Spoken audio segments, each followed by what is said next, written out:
The story opens in a serene setting at the Void Destiny sect, when suddenly a scream shatters the peaceful atmosphere.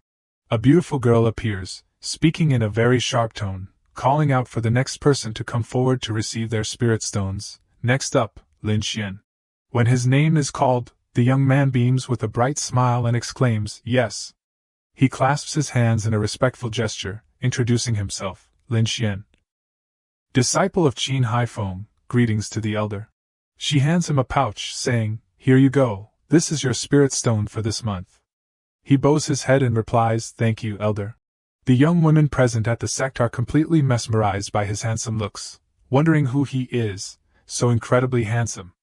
Who is he? A group of girls gathers around him, gazing at him with infatuated eyes, their faces flushed, asking, "Who is this? When did our sect get such a handsome guy? I think his name is Lin Xian, right? Even his name sounds nice. I want to go talk to him, but what should I say?" Inside, he chuckles, confidently acknowledging himself as a flawless handsome guy. Of course, with a body like this after crossing over, it's just too perfect. It's rare to have such an opportunity to shine. However, Lin Xian's outward demeanor remains calm, while the group of girls surrounds him like enthusiastic fans. A voice filled with jealousy and envy speaks up, telling him, "What's the point of being welcomed? You're just a mid-stage cultivator." The one daring to utter such harsh words is Zhao Mu, a late-stage nascent soul cultivator. His face darkened as he shot a glance at that annoying guy, silently cursing, ruining my good mood. In response to his arrogance, Lin Xian walked right past him and bluntly said, "Move aside, you're blocking the way." With that, he breezed past like a gust of wind, leaving Zhao Mu wide-eyed and stunned, unable to react. Zhao Mu was furious, feeling the sting of humiliation as Lin Xian brushed past him, causing him to crash painfully to the floor.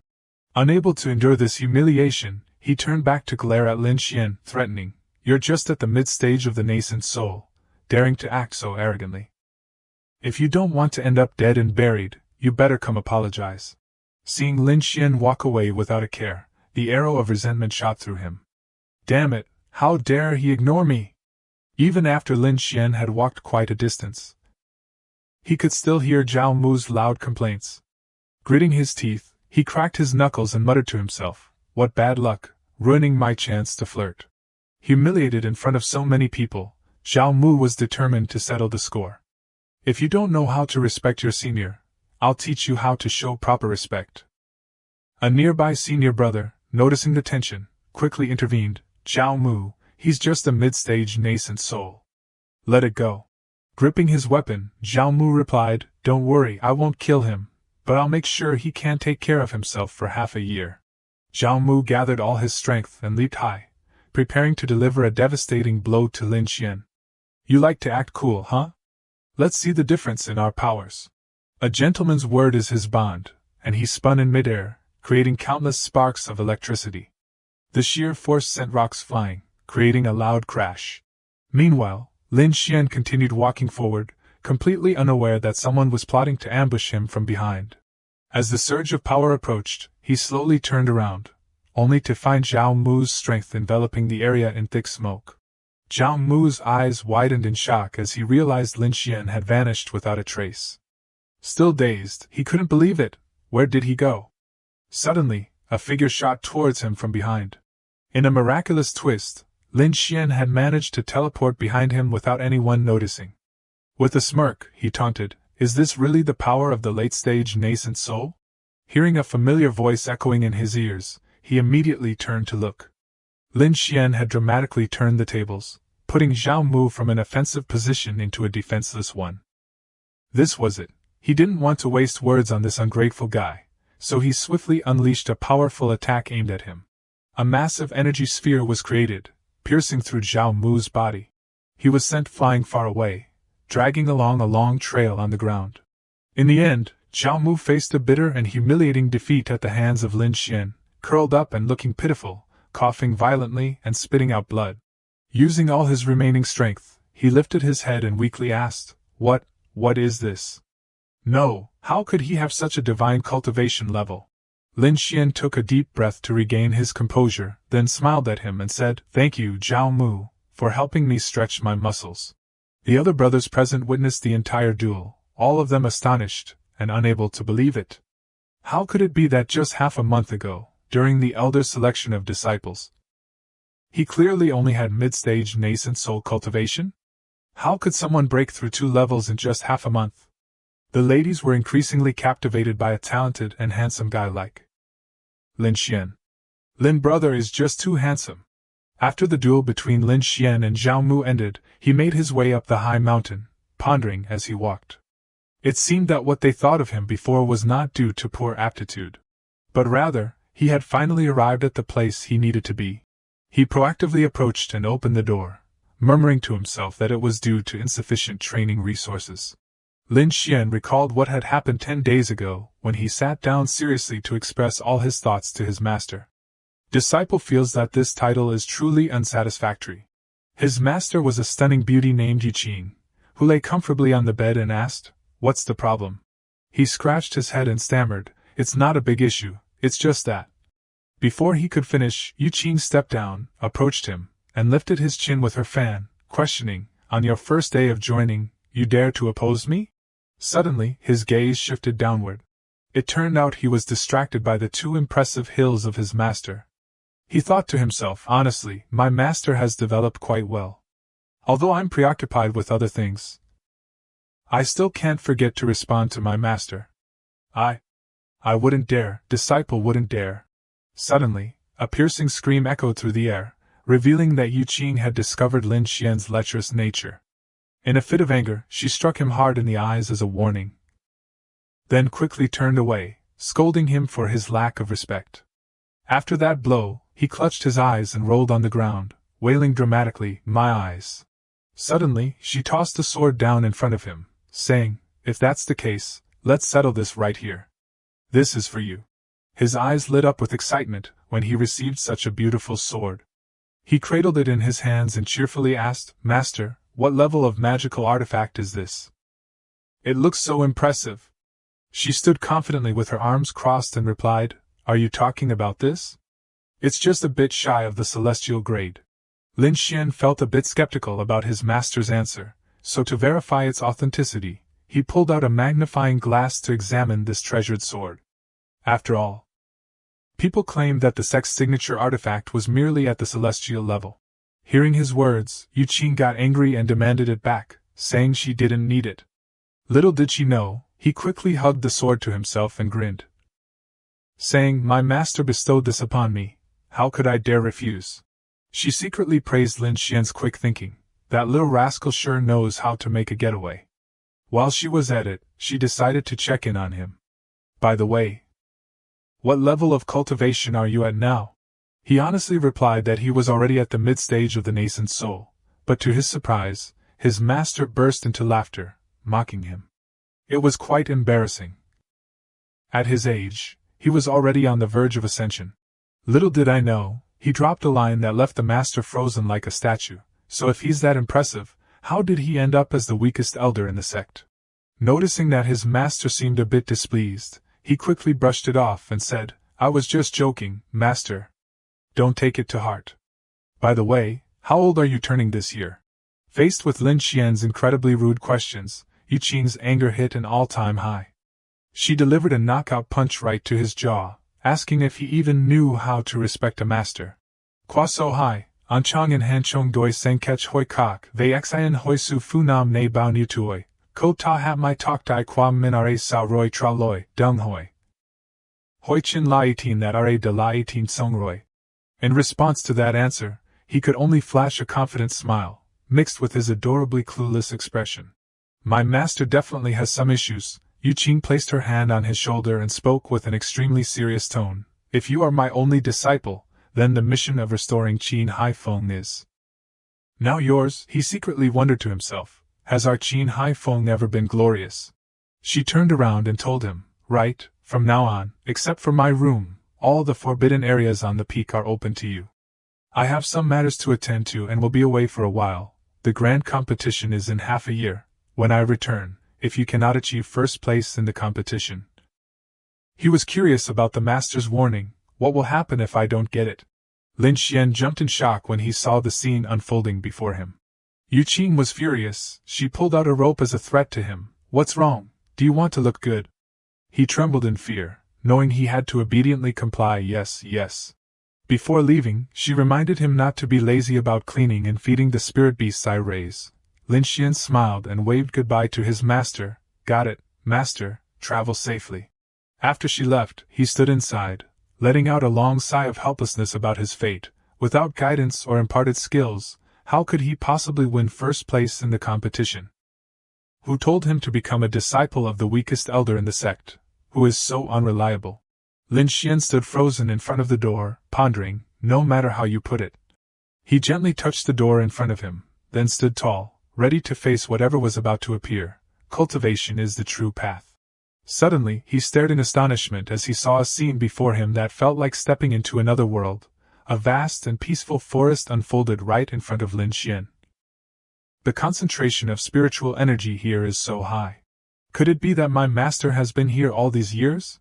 He muttered to himself, in such a good cultivation place, my level is still so low, what a waste of heaven's resources. Lin Xian smiled confidently as he imagined, if it were me cultivating in this little world. I wouldn't dare to say I could transcend, but at least I could reach the transformation stage, or even become a fusion stage powerhouse, right? He stood by the lake, beginning to doubt Yu Qing's true identity. But how could my master possess such a top-tier treasure? Could it be that her true identity is actually the illegitimate daughter of some extraordinary powerhouse? Although my master's strength isn't strong, this background means as long as you serve me well, that's all that matters. Just thinking about it made Lin Xian drool with excitement. Could it be that he could skip thousands of years of hard work and go straight to the pinnacle of life?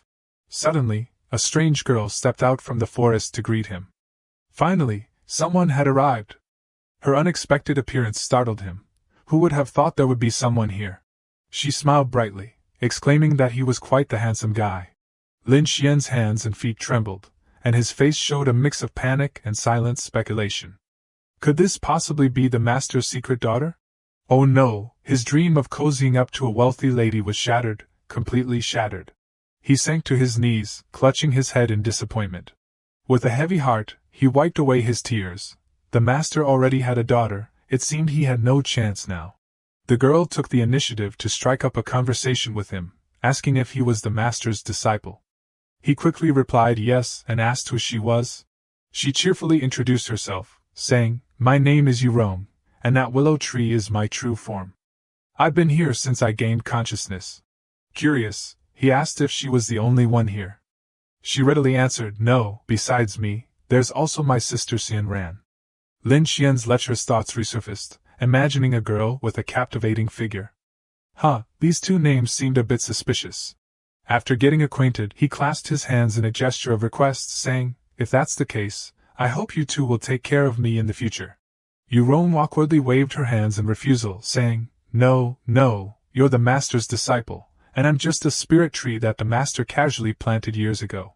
Saying that, she took Lin Xian's hand and led him somewhere, saying, "Follow me, I'll introduce you to my sister Xian Ran." Yurong brought him to the largest ancient tree in the garden, saying, "Here we are, this is the place." She excitedly called out, "Xian Ran, wake up!" A long white hair cascaded down from the tree. Xian Ran gracefully descended to the ground, complaining, "It's so noisy. Has it been 50 years already?" Yurong quickly shared the good news with her, saying, "No, the master has taken on a disciple." Xian Ran was shocked to hear this news, asking if they needed to welcome him. She pointed at Lin Xian, introducing, "The master's disciple has arrived." The girl smiled gracefully and bowed, saying, "Spirit Tree Xian Ran pays respects to the master." The two of them stood there chatting for quite a while when Lin Xian was taken aback to hear her say that eating one of those fruits could be equivalent to 10 years of cultivation for her. Xian Ran held a golden apple in her hand and told him that for someone at this level of cultivation, as long as the person wasn't overwhelmed by the spiritual energy in the fruit and successfully refined it, they could gain at least 100 years of cultivation. The spiritual energy contained in this fruit was truly worlds apart from the spiritual pills that the sect had previously given to the disciples for upgrading their cultivation. Lin Xian, standing beside them, asked in confusion, "So when can I eat this?" She casually took a bite and replied, "I'm not sure about that. But once the master returns and has her protection, no matter how much you eat, you won't explode. He placed his hand on his chest and smiled with delight, thinking to himself, pineapples are great too, they're really good for healing. Lin Xian turned to Yurong and asked, by the way, are there any other precious medicinal items in here that can boost cultivation? She looked up at him and replied, I'm not sure about that. But you can drink the water here, it can help you with your cultivation. He glanced at Xian Ran's soaked feet and said, this seems to be the water you used to wash your feet, right? Yurong's eyes widened as she told him, but the master mentioned that this is called some kind of spiritual liquid. I don't know the specifics. Those words hit Lin Xian like a bolt from the blue. He gaped in shock. Spiritual liquid? This is way too extravagant. He calculated carefully, realizing that 1 drop of spiritual liquid was worth 130 high-grade spirit stones, while the monthly allowance for inner disciples was only 100 high-grade spirit stones. No matter how he looked at it, he was coming out ahead this time. Drinking it was out of the question, so he straightforwardly took off the shirt he was wearing and tossed it aside. Immediately after, he dove into the lake like a fish meeting water, but it was still refreshing. He surfaced from the water, grinning and inviting, this feels amazing. Do you want to join me for a swim? Both girls on the shore stared at him in disbelief. Xian Ran felt utterly bewildered, thinking that this disciple of the master seemed completely inexperienced. Yurong turned to her senior sister and asked Xian Ran, why do you think the master suddenly decided to take on a disciple? To her surprise, Xian Ran was also puzzled. I hadn't noticed until you mentioned it. The master has been alone for so many years. Why would she suddenly want a disciple? Do you think the master has developed a mortal heart? Yurong exclaimed in shock, looking down at the lake only to find that Lin Xian had vanished without a trace. In the boundless void of the universe. In the main hall, a glowing portal suddenly appeared. Yu Qin gradually emerged with a new appearance, exuding an air of majesty and confidence. Upon seeing her, everyone present had to bow their heads, some even kneeling on the floor to show their respect. They all shouted in unison, welcoming the revered master. She sat comfortably in her chair and asked, what brings you to summon me? A teacher stepped forward and spoke, Your Majesty, you have finally arrived. Yu Qin, feeling annoyed, bluntly ordered, no more pleasantries, just tell me what the matter is. The elder immediately reported the situation, saying that for the past few years, the imperial realm has been in turmoil, and the Lu Yu Emperor has come to investigate. He ventured deep into the Tai Tzu Dila and has yet to return. There's no choice but to refine the divine stone left by him years ago. Anger surged within Yu Qin as she glared and shouted, what a useless fool. How could anyone go there? Why didn't you stop him? The elder hurriedly prostrated himself on the ground to apologize. Trembling all over, he struggled to express his distress. Your Majesty, who is the Lu Yu Emperor? How could we possibly stop him? She bluntly asked, do you want me to go deep into Tai Tzu to find him? The elder then shared a plan he had been contemplating for a long time, saying that Lu Yu's journey was uncertain. We only hope that you can guard this place to prevent other realms from invading. Yu Qin walked past the teacher and replied, I don't have time to guard this wasteland. The elder hesitated, this matter. She strode directly to the portal and continued, but if I'm here then tell me, who dares to invade while Lu Yu is away? Yu Qin's face was filled with fierce determination as she declared, I'm going to hunt him down now. Meanwhile, Lin Xian was still meditating in the water, surrounded by the spiritual liquid. It felt like there was boundless energy, and he closed his eyes to savor every moment. Suddenly, a few seconds later, he opened his eyes wide. Yurong sat on the shore, looking down at the water with an extremely worried expression. It's been 3 days. Why is there no sign of him? He hasn't drowned, has he? Out of nowhere, water erupted from the lake as if a water spirit was causing a commotion. Finally, Lin Xian surfaced, smiling as he asked, have you missed me after these few days? Unexpectedly, Yurong's response struck like a dagger to his fragile heart. He thought with his qualities, he would have drowned long ago. The guy frowned in anger. How could she not believe him? His face darkened as he hesitated to speak, and also, such precious spirit liquid wasted on soaking feet? That's quite extravagant, she replied nonchalantly. What's the big deal? I've been doing this for years. He was taken aback by her words. Could it be that all these years? Yurong honestly recounted, the master said before, the water in this lake is for you all to use. After all, it won't run out. Lin Xian grinned widely, as if he had hit the jackpot. Could this be the legendary unlimited spirit liquid? After changing into a new outfit, he sat on the grass, deep in thought. If the spirit liquid in this lake was truly miraculous, Yurong observed his every move and silently critiqued. This guy really knows how to enjoy life. While soaking his feet in the spirit liquid, Lin Xian looked up at the mystical ancient tree, seemingly pondering something. If he ate a fruit from this tree, could it possibly allow him to ascend directly to become an immortal? He flashed a mischievous grin. Then, he pretended to be innocent and turned to Yurong, asking, "If I pick a fruit from the tree, will she wake up?" She turned her face away and firmly replied, "No. These fruits aren't worth much." Although Xian Ran is a heavy sleeper, she's not stingy. Now that he knew he could pick the miraculous fruit, his cunning nature resurfaced. This was great. Rarely did he have such a valuable opportunity, so he quickly leaped up the tree. If that's the case, I'll go pick 2 fruits. It should be fine, and I can also check how much this spirit liquid actually boosts my power. Xian Ran remained blissfully unaware, lost in her deep sleep. After easily picking a fruit, he exclaimed softly, "Surprisingly, this spirit liquid has a significant effect on my upgrade."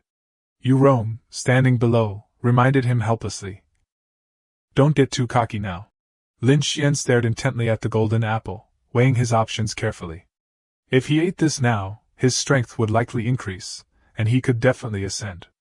But the downside was, it could blow up. Just for one miraculous fruit, to die at such a young age?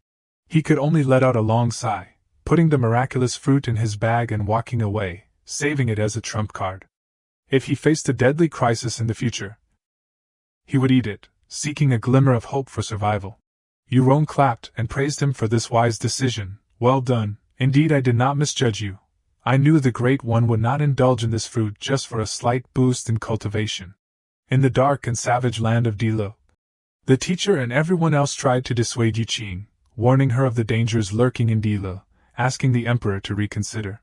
Unexpectedly, she remained resolute in her decision and instructed those present, "You all just wait outside."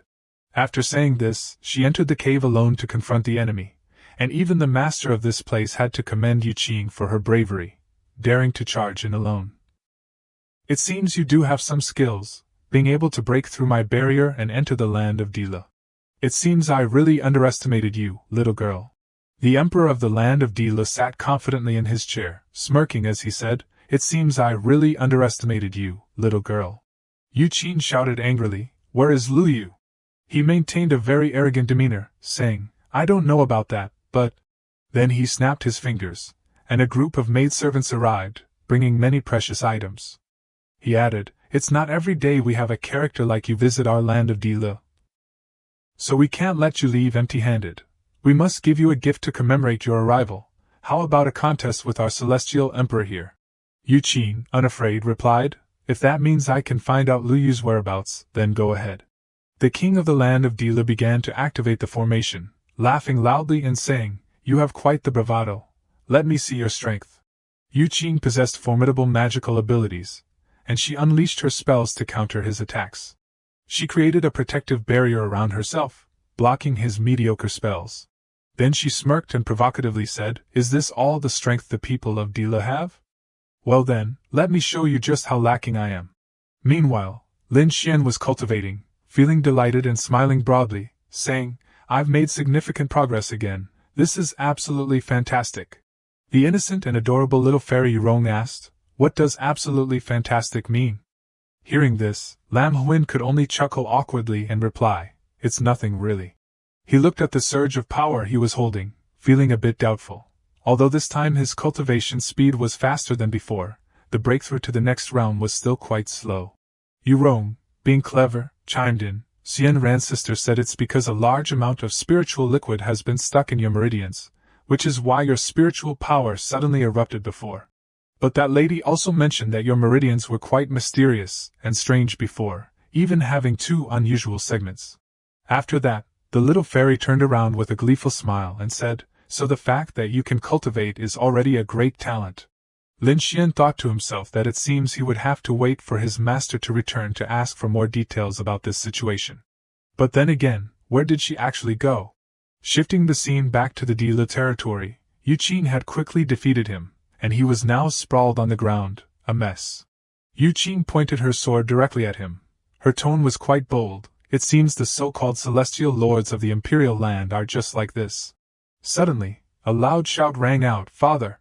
It turned out to be the daughter of the emperor of the Dila territory, who anxiously exclaimed, "Father, are you okay?"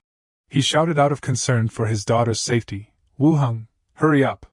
The daughter stubbornly gritted her teeth and cursed Yu Qing, "The damned enchantress, how dare you harm my father? Today, either you die or I perish," and then she drew her sword and charged forward. Yu Qing was a bit impressed. That was quite a bold statement. The emperor's daughter from the Dila territory rushed in close with her sword, but Yu Qing remained still. Yu Qing grabbed her hand, controlling her effortlessly. Not bad, her speed was quite good, just a bit lacking in precision. The weak daughter of the emperor of the Dila territory was subdued by Yu Qing in an instant, and he shouted out. Yu Qing confiscated her sword, and frankly told him, "It seems your daughter has inherited your lack of decorum. When will you tell me the whereabouts of Lu Yu? Then I will return it to you."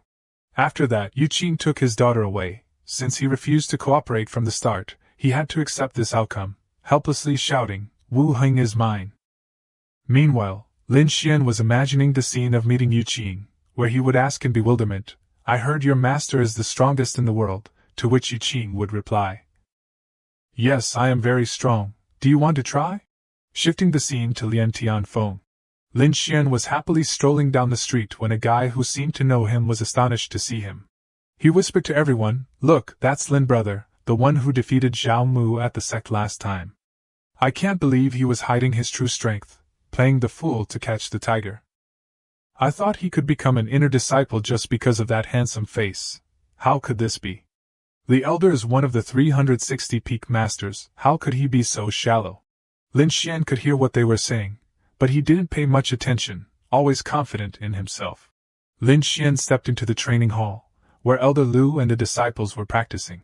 The disciples were a bit surprised to see Lin Xian walk in, looking at him in confusion. Elder Lu suddenly said, "What are you staring at? Is there something worth watching? Have you all mastered the breathing techniques I just taught you?" Lin Xian was taken aback, flashing an innocent smile, admiring how serious Elder Lu looked. Elder Lu asked Lin Xian, "Are you here to learn the breathing techniques? Go register, and while you're at it, tell me about your family's situation." Lin Xian recalled what the little fairy Yurong had told him. "That's right, my lord, someone has been looking for you during your training, asking you to learn the breathing techniques." Lin Xian felt a bit anxious, swallowing hard, thinking to himself, so this is the place Yurong mentioned. Lin Xian politely introduced himself to Elder Lu, saying, "I am Lin Xian, from a family in the South Kingdom, a mundane world family, with about 1,000 acres of land." Elder Lu asked seriously, "Do you want to learn breathing techniques or pill refining?" Lin Xian confidently replied, "I want to learn both." The other disciples, not fond of Lin Xian, remarked, "A mere early-stage spirit transformation wants to learn both breathing techniques and pill refining? He really thinks he's a genius." Elder Lu stared at Lin Xian and said, "Not bad, your talent isn't too shabby. Who knows, you might really master both paths. Extend your hand, let me see what your attributes are." After that, Elder Lu touched Lin Xian's hand and felt a strong fire attribute, not bad at all. Then he suddenly realized, wait, there's also a wood attribute. After checking Lin Xian's attributes, he smiled and said, "You can still choose to focus on breathing techniques. If you specialize in pill refining, one day I might even pass on the position of leader of Lien Tianfeng to you." Lin Xian smiled and replied, "Thank you, Elder, for your kindness." Then Elder Lu discovered that Lin Xian also had a strong metal attribute. Could it be that he really could master both paths? The other disciples, hearing this, were wide-eyed and gaping, saying, "Elder Lu, are you sure you're not mistaken? Having 3 attributes is incredibly rare. How can he be just an early-stage spirit transformation after more than 10 years of practice?" One disciple was sweating profusely, worried that with his good looks and 3 attributes, he would make it hard for others to live. Seeing the other disciples react this way, Elder Lu said, "Are you doubting my eyesight?" The disciples were frightened and replied in unison, "We wouldn't dare, Elder." One disciple expressed concern, fearing that the elder might misjudge and cause Lin Xian to waste time learning 2 different mental techniques, thus delaying his cultivation. Elder Lu stroked his beard and advised him to stop engaging in such pointless activities, stating that what he was doing was unnecessary. He reminisced about how he had once deceived his fellow disciples, long before this disciple was even born. Lin Xian chuckled to himself, feeling a bit smug, thinking that this path seemed rather confusing. Elder Lu boldly declared that with Lin Xian's talent, if he remained stuck at the sea level, he would forever be limited in his potential. Lin Xian was left bewildered, not quite understanding. Elder Lu proposed that he would immediately report to the sect leader, requesting that Lin Xian become his direct disciple and join his sect. If that happened, the sect would provide all the resources he needed.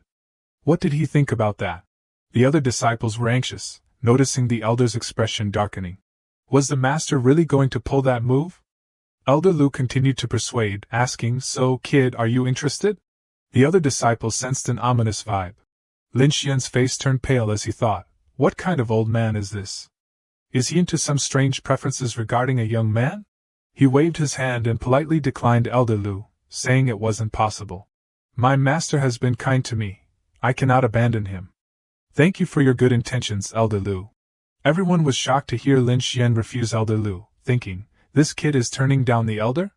He really doesn't know his place. Elder Lu looked displeased with Lin Xian's refusal, saying, Do you know your master is the weakest elder in the sect? Lin Xian replied, I know.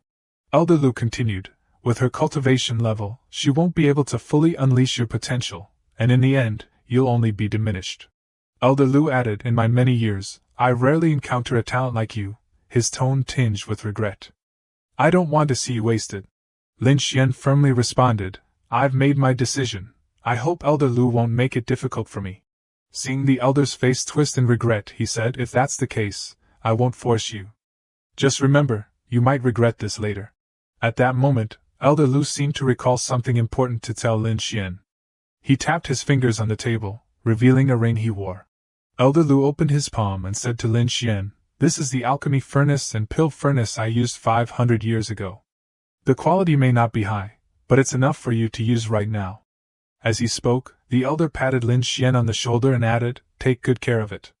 Elder Lu also handed Lin Xian a manual on cultivation and a small incense burner-like device, saying, These cultivation techniques, take them home and study. After that, Elder Lu turned and waved his hand, saying, I have other matters to attend to. Think carefully about the matter of becoming my direct disciple. Once the elder finished speaking, he left, and Lin Xian quickly followed suit.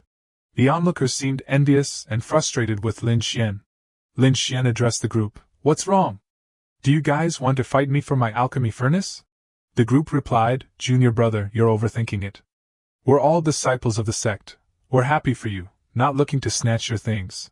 While they were talking, Lin Xian pulled out a tattered bag and stuffed all the items Elder Lu had just given him inside.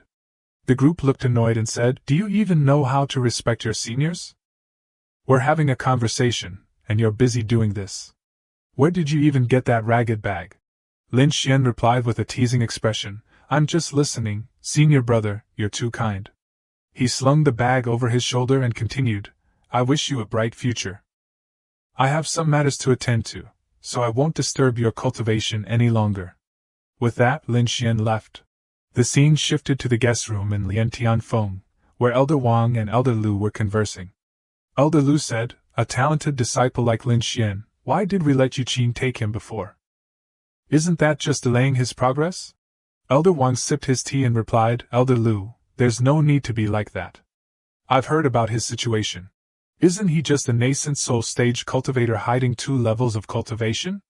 Elder Wang continued, Disciples like him are rare, but we're not lacking in them. Elder Lu looked very serious, clearly disagreeing with Elder Wang's statement. What are you talking about? This is a once-in-a-thousand-years talent. Elder Lu continued, When Lin Xian arrived at Liantianfeng, I assessed his spiritual roots. He has fire, wood, and metal attributes, with the fire attribute being exceptionally strong. Elder Lu added, Let's not even talk about his cultivation speed. He's naturally an outstanding alchemist. Elder Wang questioned Elder Lu with a tone of skepticism. Is that really true? Elder Wang pondered deeply. If Elder Lu's words were true, then Lin Xian truly was the most extraordinary genius the uncertain sect had seen in 1,000 years. Elder Wang said to Elder Lu, This kid hasn't made any major mistakes in recent years and is exceptionally talented. If I take him as my direct disciple, it would be easy to win over others." Elder Lu shouted into Elder Wang's ear, "Don't get your hopes up. If it were really as easy as you say, would I let you have it? That kid said that Elder Li has shown him kindness, and will definitely not join another sect." Elder Wang jumped up and said, "Let's go. We need to find Elder Li at Qin Hai Feng and discuss this." At Qin Hai Feng, Elder Lu and the sect leader chased after Lin Xian, with Elder Lu calling out, and Lin Xian stopped in his tracks. He turned around and saw the two approaching him, making Lin Xian wonder why they had followed him all the way here. He respectfully greeted them, saying, "I pay my respects to the sect leader and Elder Lu." Elder Lu quickly spoke up, "Lin Xian, where is your master? I want to discuss taking in disciples." Lin Xian immediately replied, "If the sect leader is here for that, then please go back. I have already joined Qin Hai Feng. I belong to this sect. If I were to join your sect for a small gain, I doubt my achievements in this life would surpass what I have now." At that moment, Lin Xian was secretly thinking, "Whether for my master or for resources, I can never leave Qin Hai Feng. Every day, I have an abundance of spiritual liquid to soak in. How could that not be enjoyable?" The sect leader, hearing Lin Xian's response, smiled smugly. "Not bad. If you seek fame and fortune, even if your talent is exceptional, I won't let you become my direct disciple. But it seems you've made your choice now." Lin Xian scratched his head, hesitating to explain, "Sect leader, I think you misunderstood. What I said earlier wasn't a response to your test, it was the truth. I have made my decision, so I hope the sect leader won't force me." Saying this, he knelt down to pay his respects to both of them. The sect leader, having no other choice, sighed and accepted, "Fine then." Elder Lu beside him tugged at his sleeve, "I told you, you didn't believe me. This kid is as stubborn as they come. Who knew he would be so unyielding?" At that moment, in a lush green setting, Lin Xian was practicing alchemy. He was surprised to find that it didn't seem too difficult. He grasped a tuft of grass nearby for support, following his heart, and was certain his success rate would be 100%. As soon as he finished speaking, it exploded, sending dust flying everywhere. Yu Rong, who was nearby, ended up getting affected too, and both of them were coughing violently because of the overwhelming smoke, while Lin Xian lay collapsed. Lin Xian sat up, rubbing his tired shoulders and said, "It must be because I don't have the right elixir formula, otherwise, I could have probably concocted a finished potion." He looked at the grass he had just touched, silently pondering how those two random blades of grass had such potent medicinal properties. Yu Rong angrily reminded him that if he didn't want to die, he shouldn't use that shabby furnace to refine herbs in there. Out of nowhere, Xian Ran appeared cheerfully and said, "For so many years, the master has only had one disciple, which is you. I don't want you to blow yourself up with this furnace." Lin Xian was astonished by Xian Ran's words, and she continued, "Every blade of grass here is a treasure of extraordinary quality, far surpassing what you find outside. If you really want to use this furnace to refine potions, you'll have to go elsewhere to find herbs." At that moment, he understood her point and cleared his throat, realizing that the quality of this furnace wasn't worthy of the herbs. A few days later, in the grand hall of Lien Tian Feng, Elder Lu was meditating on the platform and said, "With your talent, I believe you have successfully refined the pulse-protecting elixir. Come here, let me see the finished product." Hearing him say that, Lin Xian politely complied, saying, "Yes, Elder Lu." The foolish disciple wasted quite a bit of precious materials, and saying that, he presented the finished product to him. Elder Lu stood up to check what was in the vial Lin Xian handed over, and suddenly, as if he discovered something, he stared in astonishment. At that moment, Lin Xian was quietly thinking, he still wanted to act modestly, but in reality. Suddenly a voice from behind him asked, "You didn't just refine one elixir, did you?" Elder Lu sternly reminded, "Cheng Qing, don't be disrespectful." Cheng Qing, standing at the door, sneered in response, "It's fine. Perhaps for you, the difficulty of refining elixirs is still too high. It's better for the junior to know his limits." Lin Xian turned around, confused, and asked, "When did I say there was only one elixir?" So Lin Xian pulled out not just one but many elixirs, all in his hands. Cheng Qing, seemingly unable to believe his eyes, stammered, How is this possible?" Cheng Qing charged in aggressively, claiming he must be cheating, Anyone could just buy elixirs at the sect market with spirit stones, and Elder Lu angrily said, "Stop embarrassing yourself." He still felt dissatisfied, but hearing the elder's reminder, he didn't dare to say anything more. Elder Lu patiently explained, "This pulse-protecting elixir contains 3 types of attributes. Just think about it, in the vast realm of the immortal path, aside from Lin Xian, who else could possibly possess 3 attributes of spiritual roots?" He saw the crowd standing in line over there, and as soon as they heard him speak, Qing seemed to disagree with his words. Even though he said that, the disciple still hoped the elder would investigate thoroughly. After all, how could such a color come from Lam Tom Huin, who had only been practicing alchemy for a month? This was truly hard for him to believe. Lu Elder coldly asked him, "Are you done speaking? Is there anything else you want to add?" Lu Elder gently asked Lin Xian, "Would you mind if I crushed a healing elixir for everyone to see?" So he happily replied, "The materials for the healing elixir were given by the elder, so of course, I don't mind." Hearing such a response, he took a healing elixir into his hand. Then he clenched his fist to show everyone the miracle of the healing elixir. Just one elixir could ignite a flame, blending with the light of plants and swords, creating a wondrous spectacle. Everyone present was left wide-eyed in astonishment. How could this be? Lu Elder turned to Qing and asked, "Do you believe it now? Starting tomorrow, you won't need to go to Lian Tianfeng anymore." Upon hearing this, he was utterly panicked and stammered, "Disciple knows my mistake and hopes the elder will show mercy." He could only plead now. A narrow-minded heart cannot accommodate others. Such a mindset will surely lead to obstacles in the future, and in severe cases, it could be life-threatening. Qing then turned to plead with Lin Xian, "Junior brother, I hope you can tell the elder that I will definitely listen in the future." He also stood his ground, "Sorry, I don't need it." Qing was feeling quite frustrated inside, but if he didn't plead now, it would be like pushing himself onto the path of death. He closed the lid of the jar and said, "Elder, I will take my leave for today." Lin Xian had just returned to the door and announced, "Yu Rong and Xian Ran, I'm back." But when he looked up, he couldn't help but be astonished. There was someone giving a massage to his master. He rushed in, "Master, didn't you say you'd be back in half a year? Why so soon?" It turned out this was his master. Upon hearing this, she replied, "I thought it would take a long time, but I didn't expect the opponent to be so weak. Once it was resolved, of course, I came back. If you hadn't taken advantage of my father's distraction to ambush him, even if you were an immortal." Suddenly, the person who was just massaging Lin Xian's master felt as if someone was intentionally choking them.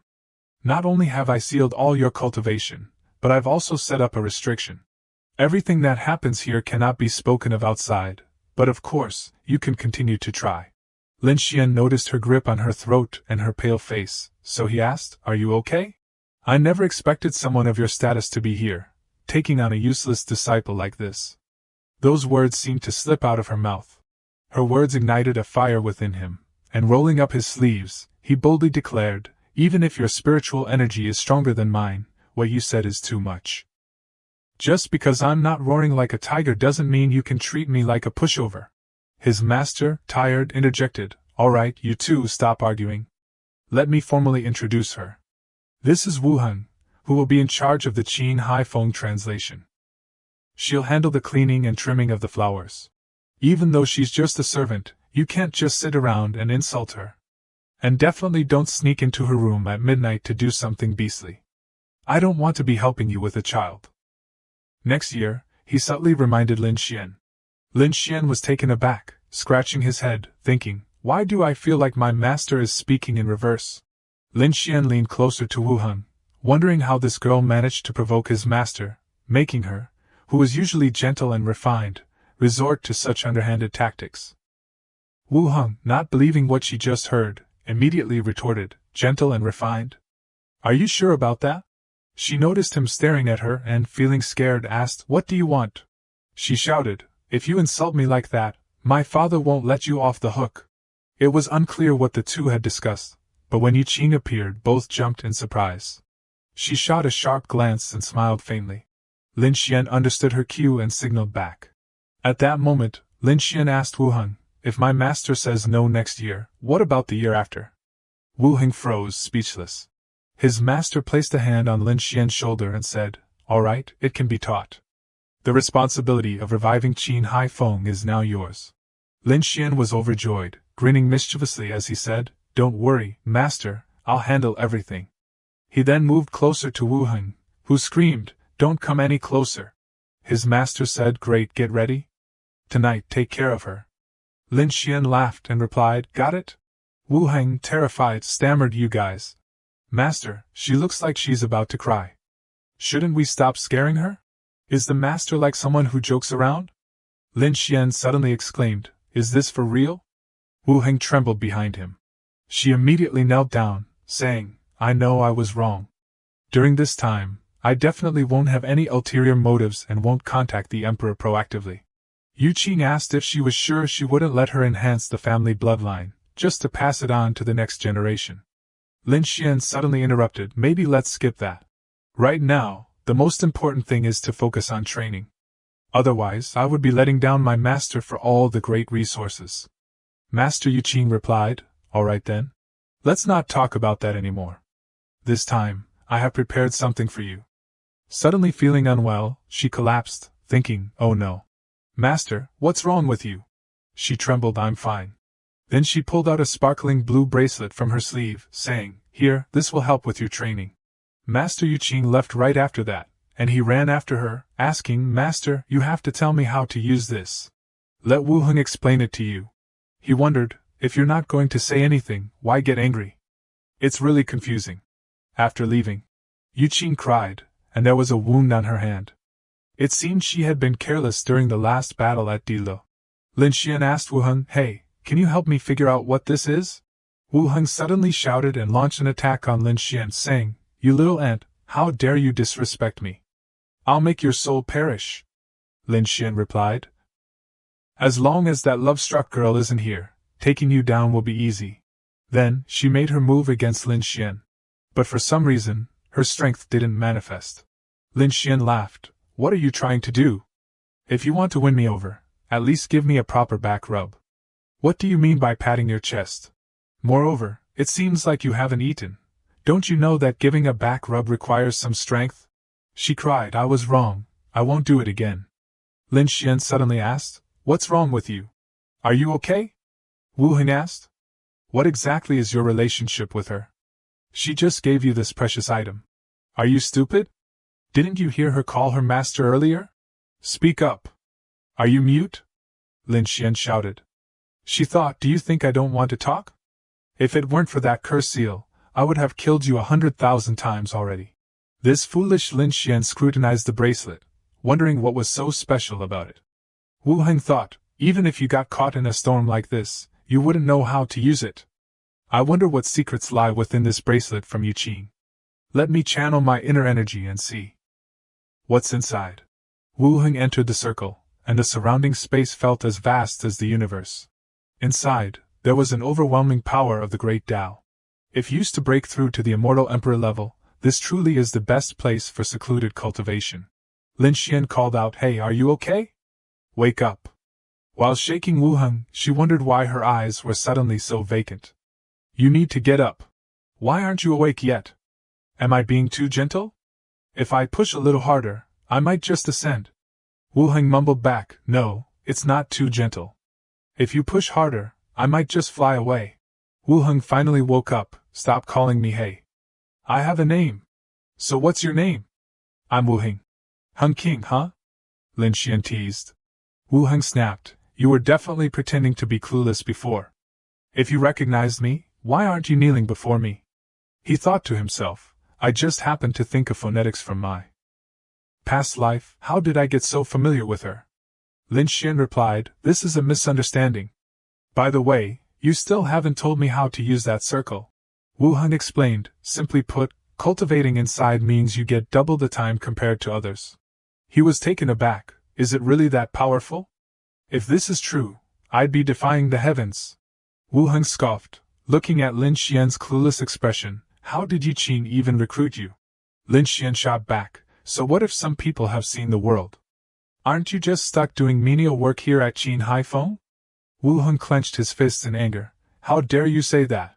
But since you seem somewhat knowledgeable, I'll reward you by telling you the names and properties of the spirit herbs here," Wu Heng said. Lin Xian challenged. Is that really a reward? Wu Heng thought to himself. Anyway, my master is so weak, she's not fit to teach me these things for long, Wu Heng mused. Weak? She's as weak as a demon. Lin Xian told Yurong, I need to go into seclusion for cultivation during this time, please let your master know, while gently patting Yurong's head. Okay. Scene shifts to the Grand Hall of Dilo, Your Majesty. Are we really just going to ignore Wu Heng? I'm heartbroken that Wu Heng was captured, but that demoness single-handedly fought against 3 immortal emperors and even forced us back. If I had intervened back then, I would have died at her hands. If I died, the Wu Xing clan would surely fall, or worse, be devoured by others, just like the ancient dragon clan. My poor Wu Heng. Don't worry, just wait for the right moment, I will definitely rescue Wu Heng, so stop crying. 1 month later in the small world. Lin Xian thought that the girl really didn't deceive him. After entering the training, he indeed improved quite a bit. Lin Xian was startled. When did the master return? Disciple pays respects to the master. Yu Qing said, just out of seclusion and ran into us grilling meat. Consider yourself lucky. Lin Xian jumped for joy. Awesome! Master, you actually have such a big piece of meat? If you're out now, then it's your turn next. Here, take this, Lin Xian happily agreed. Got it. The meat master brought out was, of course, safe to eat. Yurong watched Lin Xian show off his skills. It smells so good. Is it done yet, master? Lin Xian took the first bite. Let me taste it to see if it's cooked. Master, you're so cool. Yurong wants to eat too. Something felt off. Lin Xian suddenly sensed something was wrong. What exactly is this meat? Lin Xian fell to the ground. Yurong rushed over, shouting, Are you okay? Master, come quickly. Yu Qing was activating his powers to save Lin Xian. Thankfully, Master acted in time to rescue me, otherwise I would have really been blown up by this spiritual energy. But Master, what exactly is this meat? Why did I react like that earlier? This is the flesh of a true dragon. The true dragon carries the bloodline of the ancestral dragon. Each true dragon is a powerful being renowned among the gods, with immense strength. Lin Xian thought, so each true dragon is a powerful being among the gods? If they're that strong, how could they be eaten so easily? Although I only had a bite, I really do feel much stronger, Lin Xian said. Xian Ran appeared, running over to hug Yu Qing. Master, you're back. I missed you so much during this time. I see you must have been awakened by the delicious smell of the meat, Xian Ran replied playfully. It can't be. My respect for you, Master, is witnessed by heaven and earth. I just sensed your presence, that's why I woke up. Yu Qing said, You're a spirit body, eating this is useless, Xian Ran pouted. The atmosphere was very relaxed and joyful. Master, let them have a little, after all, there's so much, the two of us can't finish it. Li Jiangmu replied, Do as you wish, I'm full and will head out now. Thank you, Master. Xian Ran and Yurong ran to the pile of grilled meat. Yes, let's eat meat. Although it's said that celestial maidens don't need to eat, Master clearly intended for me to have some. After grilling, I took it away first. Yurong pouted, the master is so mean. Only knows how to bully me. My cultivation hasn't changed much, but my internal strength has clearly improved. Am I sensing it wrong? Then I'll test my magical power, Lin Xian said as he unleashed a move, causing everything to explode. Physically, my strength and resilience have at least increased over 100 times. Yurong was speechless at Lin Xian the master. He rubbed his head and apologized. I used too much strength earlier. Lin Xian arrogantly declared, with my current strength, is it too much to go participate in the sect competition and bully others? Suddenly, a sound of a guqin echoed from somewhere, making Yurong and Lin Xian look over in confusion. This guqin sound could dominate the surroundings, indicating her strength was definitely not ordinary. Wu Heng also turned to look. Lin Xian approached the source of the sound and saw his master Yu Qing playing the guqin.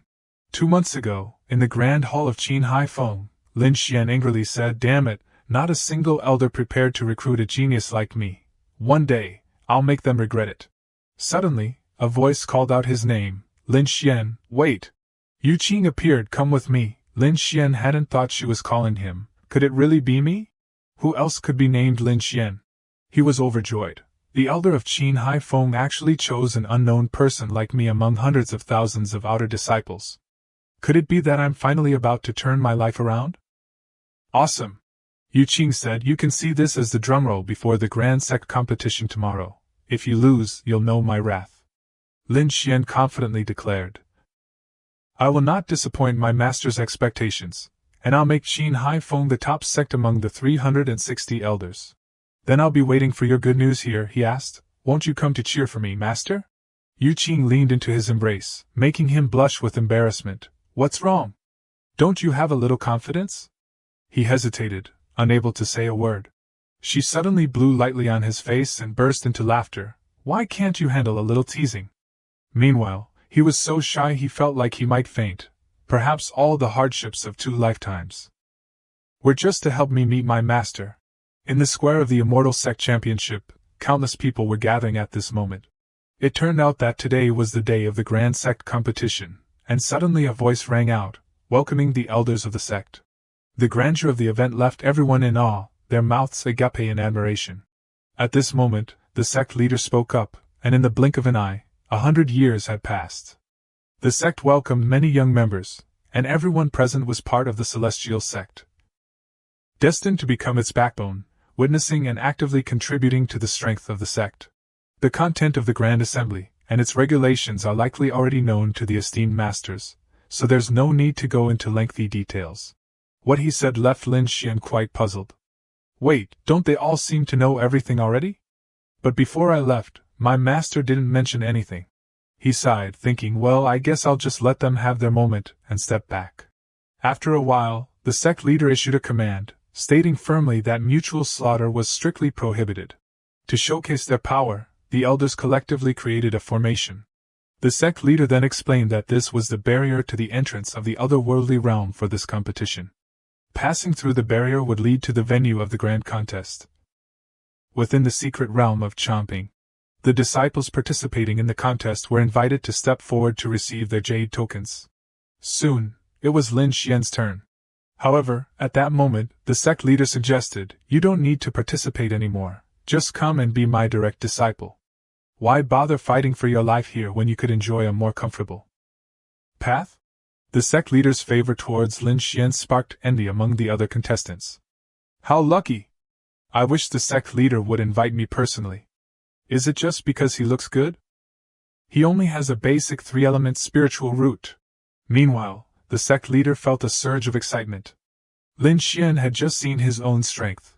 He would surely be convinced and agree to become his direct disciple.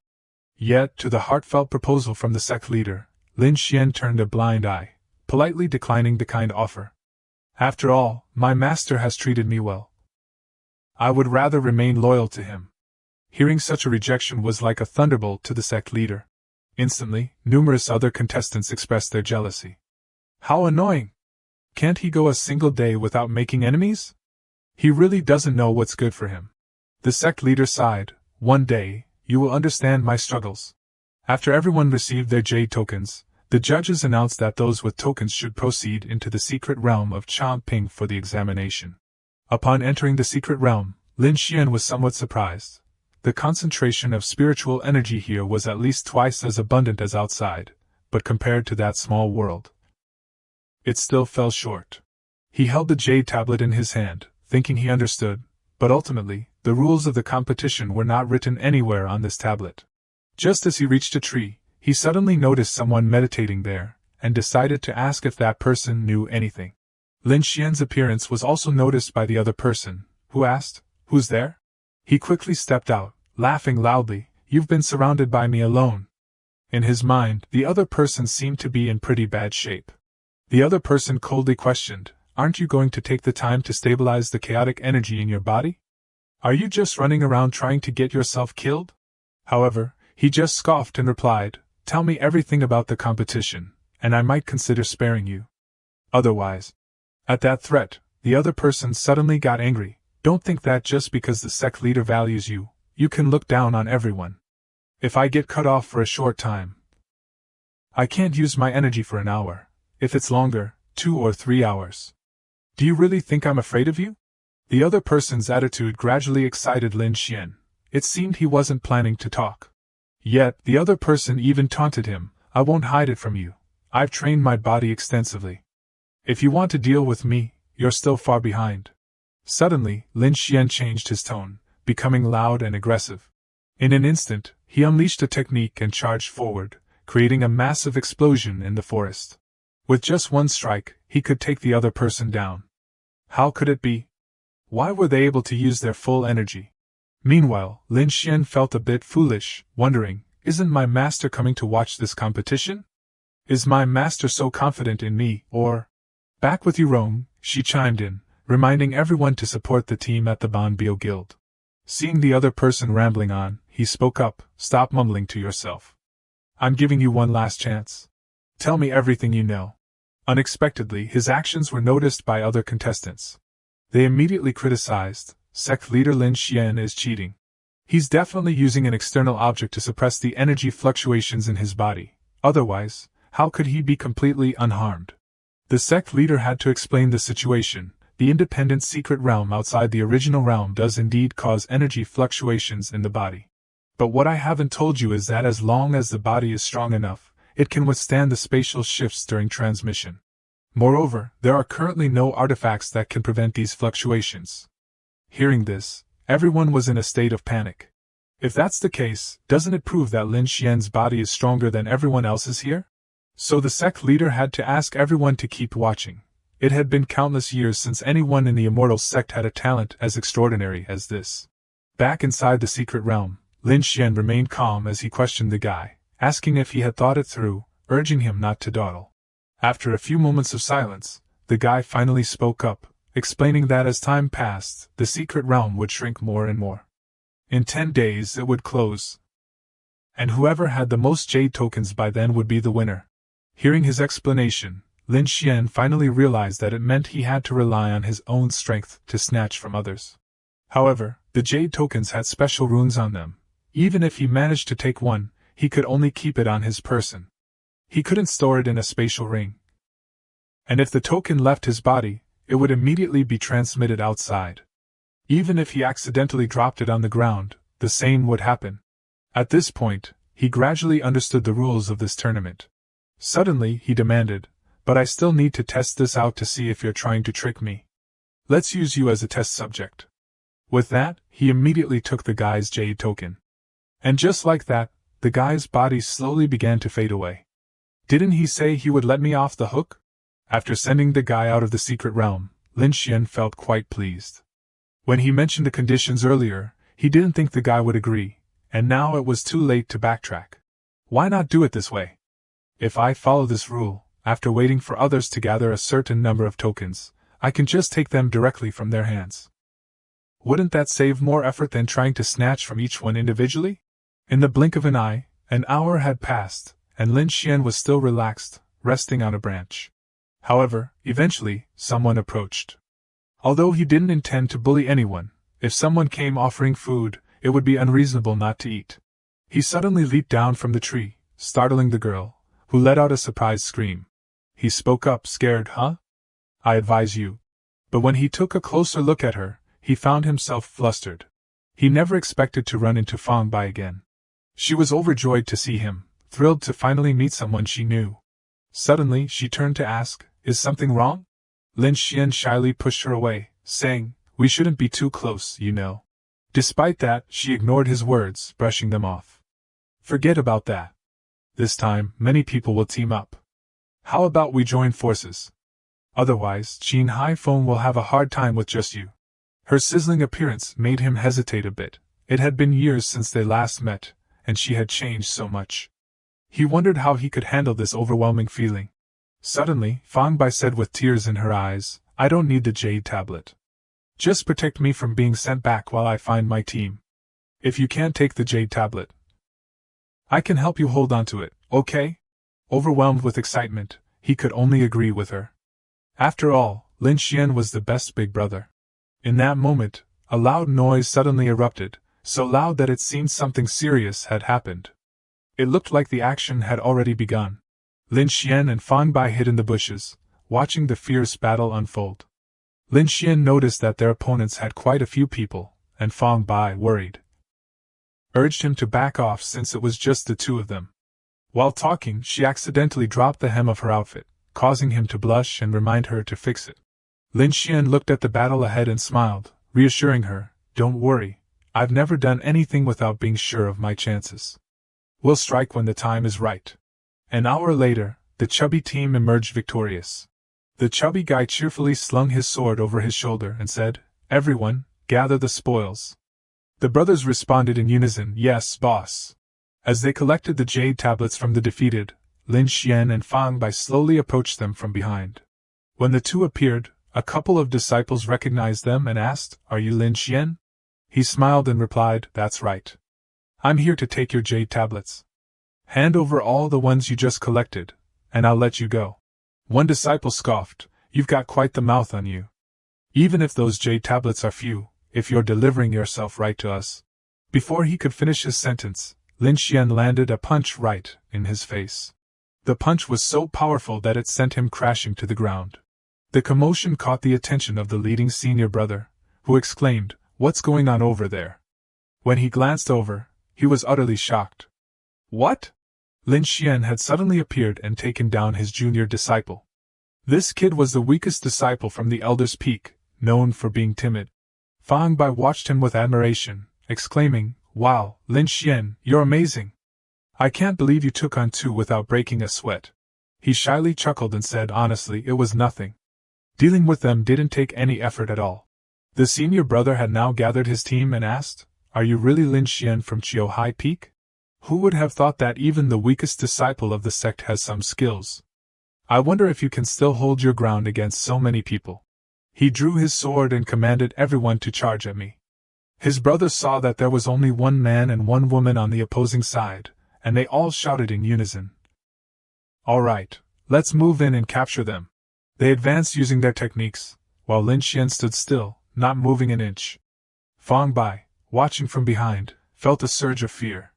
"With so many people charging at once, can you really handle this?"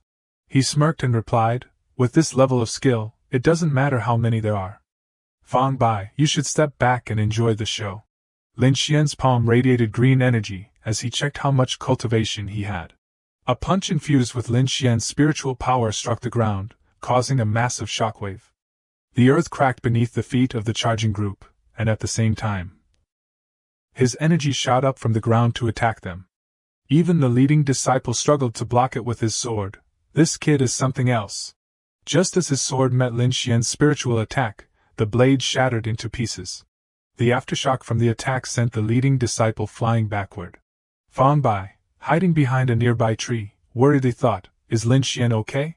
Amidst the chaotic battlefield, the figure of Lin Xian stood firm and clear. She wondered if he could really defeat an entire group by himself. She used to think he was just showing off like before, but now he seemed so powerful.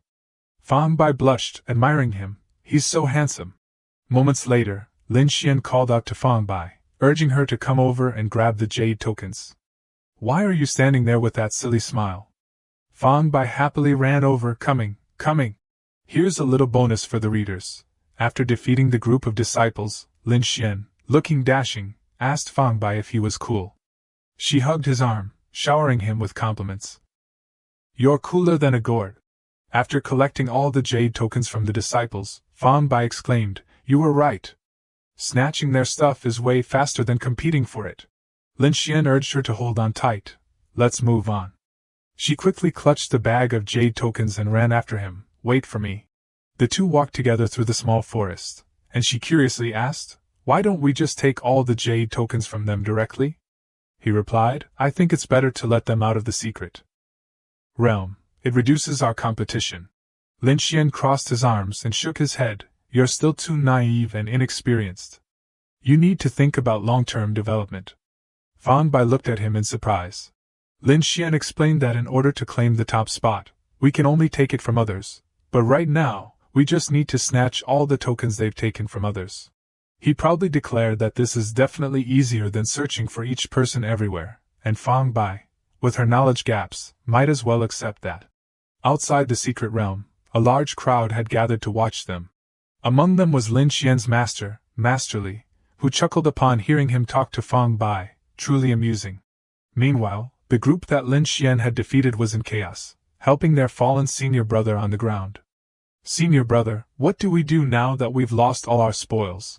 The senior brother held his head in despair, saying, "What else can we do? We just have to keep stealing from others." He glanced at the remaining token on his belt, but Lin Xian wasn't completely heartless. At least he left one token with them and didn't kick them out.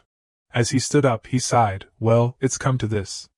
As long as we're not kicked out of the secret realm, we still have a chance to turn things around. We need to work harder from now on," the disciples replied eagerly, but those involved were oblivious. Only the elders watching the match outside recognized the foolishness of these disciples, who had been reduced to mere tools for collecting tokens and were even thanking their benefactor. Meanwhile, Lin Xian and Fang Bai were resting under a tree. He asked her, "By the way, since you're the prince's sworn sister, why aren't you in the palace training?" Lin Xian had a curious expression. "Did you make a mistake and sneak out?" Fang Bai retorted, annoyed, "What nonsense are you talking about?" She explained that 5 years ago, the prince's rapid training caused a chaotic flow of spiritual energy, blocking his meridians, and he practically had no chance for a breakthrough in this lifetime. Moreover, with the Nanyang dynasty in turmoil, he had to return to manage the situation. Lin Xian sat up suddenly. "What do you mean the Nanyang dynasty is in chaos?" Fang Bai didn't hold back, saying that the Liyang dynasty had invaded Nanyang, and that traitor Zhang Man was colluding with the enemy, causing the situation at home to descend into chaos. Then she suddenly remembered that her brother was also a powerful figure. "Didn't they tell him anything?" Lin Xian nodded. "No, they didn't mention anything. It's been a while since I went out to train, so I haven't heard any news." Fang Bai suggested, wrapping her arms around his. "How about we head back to check things out after the competition? This is also your idea." Lin Xian didn't refuse, replying, "All right, sounds good." That night, as the crescent moon rose high, a thick fog enveloped the secret realm, and the group led by the senior brother had just wrapped up a fierce battle for the precious tokens. The senior brother was panting heavily, drenched in sweat. Having to fight for the tokens twice in one day was no easy feat. He was utterly exhausted. But before he could catch his breath, a familiar voice called out to them, "Oh no." Lin Xian and Fang Bai appeared on a branch right above them. "I was planning to rest, but I didn't expect to run into so many people here." The disciples were furious. "Lin Xian, why are you here again?" Lin Xian twirled his ear. "Why are you so angry at night?" One disgruntled disciple shouted, "If you hadn't snatched our token earlier, we would have had 500 pieces by now. What more do you want?" Lin Xian gracefully jumped down from the branch and succinctly said, "Hand over all the tokens you just won. Don't struggle in vain. Out of respect for your master, I promise not to eliminate anyone among you." The disciples were fuming again. "Do you really think we're just sitting ducks, ready to be plucked as soon as we lay our eggs? Stop bullying us." Lin Xian smiled and said, "Well, if you don't hand them over, I'll just have to snatch them again."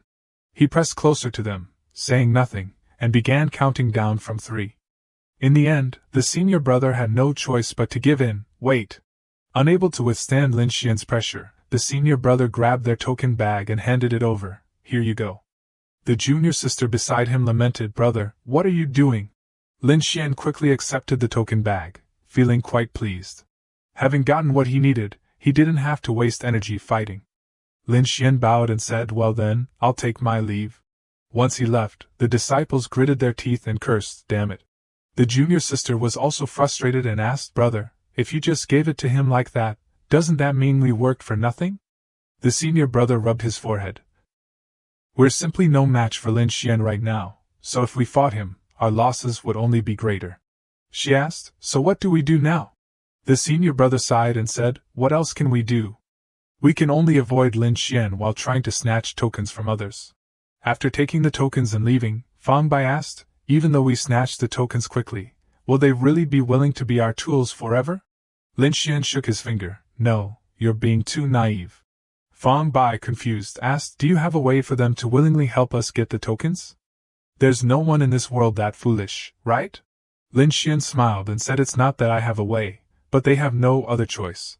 If they don't go for the jade tokens, how can they possibly rank at the top?" But she still had concerns. "Even if that's the case, what should we do? Should we continue to take from them?" Lin Xian disagreed. "How can this be called stealing?"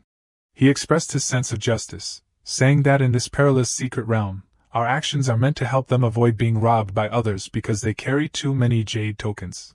We're taking on such great risks to help them keep their jade tokens, so how can this be called stealing? This is a good thing. Fang Bai didn't quite understand but felt that he was making a good point.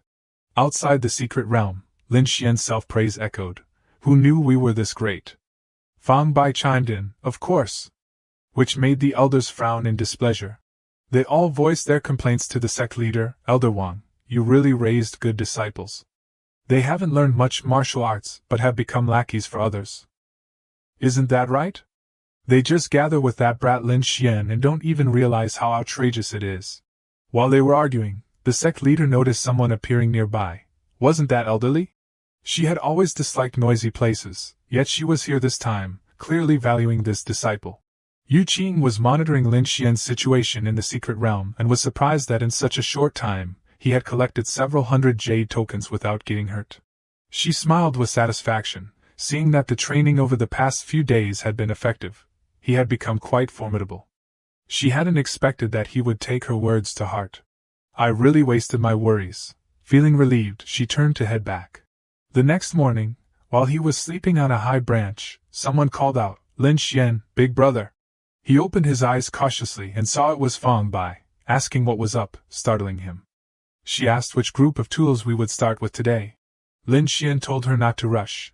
She should understand that these tools are like ordinary people and need time to rest. He smiled, stroking his chin, saying that if they only gathered a few dozen jade tokens in the morning, wouldn't that be a waste of a trip? Fang Bai realized there was some truth to that. The elders outside were so furious listening to their conversation that they clenched their fists. Is this even human talk? From a distance, a group of disciples approached, chatting as they walked. Senior brother, this time we really hit the jackpot. Thanks for bringing us along. Fang Bai looked at them and exclaimed, oh. Lin Xian noticed and asked, what's up? She explained that Lin Xian was part of the group ahead and that we were both disciples of a certain elder. He said if you're worried, you might not need to go out later. Don't ruin your relationship with the sect. But she replied that it wasn't like that. What I mean is that my relationship with them doesn't matter, but being from the same sect can make them let their guard down. Lin Xian patted her shoulder proudly, praising her for being very good, excellent even. So Fang Bai gently approached them. Senior brother, isn't that Fang Bai Junior's sister? He asked in surprise upon seeing her. With a disdainful expression, he remarked that he didn't expect Fang Bai Junior's sister to still be around. It seems she really does have exceptional strength, as her master said. But her legs aren't that good, so she can't keep up with the main group. She thought to herself, isn't it you who deliberately left me behind? But on the surface, she had to smile and say, Senior brother, don't tease me. I'm here to introduce someone to you all. He curiously asked who it was, and Lin Xian stepped out from the bushes beside her and directly introduced himself. I'm Lin Xian from Qin Haifeng. The main reason Fang Bai and I are here is to snatch your jade tablet. The purple-haired senior brother laughed at Lin Xian's audacious words and replied, so you've teamed up with an outsider to steal from your fellow disciples?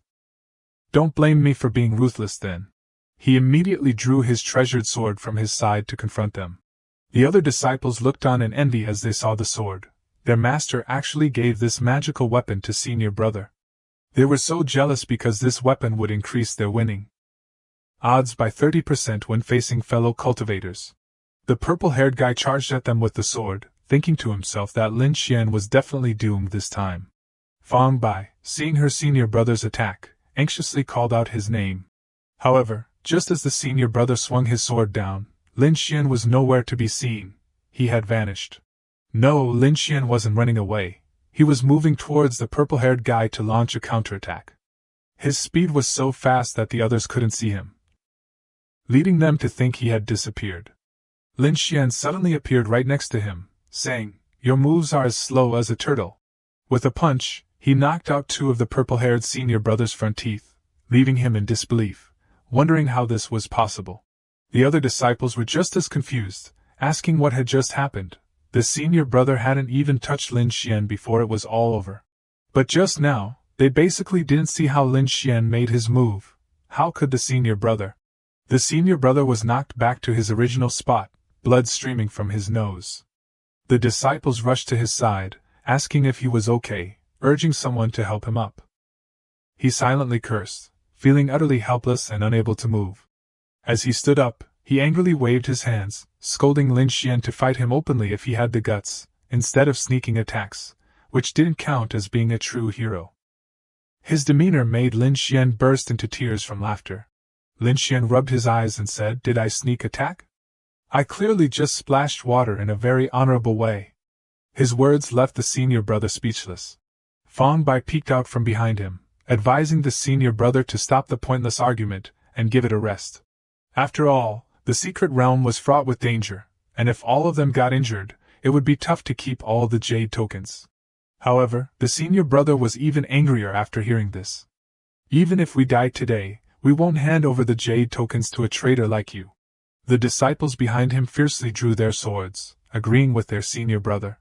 "When we get out of here, I'll definitely report you to the master for expulsion from the sect." "Brothers, let's go!" They all responded in unison. Not backing down at all, Lin Xian waved his hand, ordering Fang Bai to step back. Once she left the center of the battlefield, he began to channel his energy. "I didn't want to fight you guys." Powerful green energy surged forth, and he thought, "If you're going to charge in like this, don't blame me for being ruthless." Immediately, Lin Xian entered a fierce attack mode. In no time, he single-handedly dealt with Fang Bai's fellow disciples.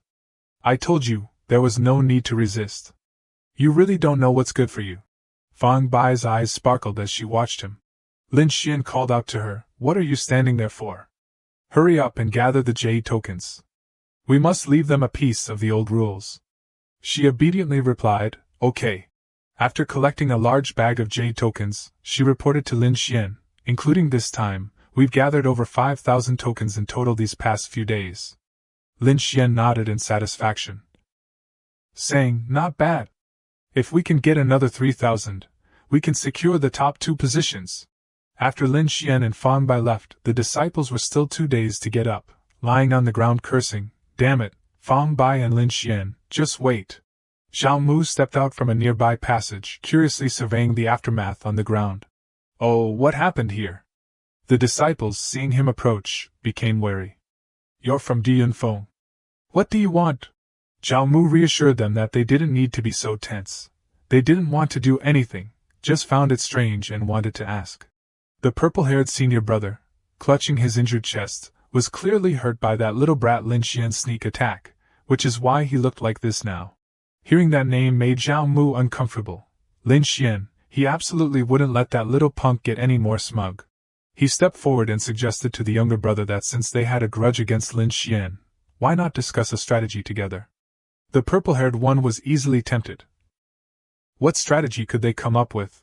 Zhao Mu, with a grim expression, said that the scoundrel Lin Xian had been causing chaos in the secret realm, stealing all the jade tablets, and making it hard for many disciples who had worked so hard, so they decided to join forces to defeat Lin Xian.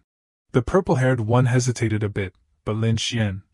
Zhao Mu quickly reassured him, "Don't worry, we have a total of 6 transformation realm cultivators here, plus a bunch of junior brothers to support us.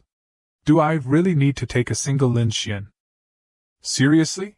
The chubby senior brother, who had been beaten badly the day before, angrily chimed in, "Exactly. The last 2 times we were just ambushed by that Lin Xian, which is why he got the upper hand. Now, as long as we stay alert, how could we possibly lose to just one Lin Xian?" The group of the purple-haired one fell silent. They had been robbed twice by the same person. This was just too much. Zhao Mu reiterated to the purple-haired one, "So, what do you think, little brother? Do you want to join our team?" The purple-haired one was completely swayed. If they teamed up, after successfully stealing Lin Xian's jade tablets, they could still come out on top. He decided, "Alright, I'll join you guys." Thus, the Justice League was formed.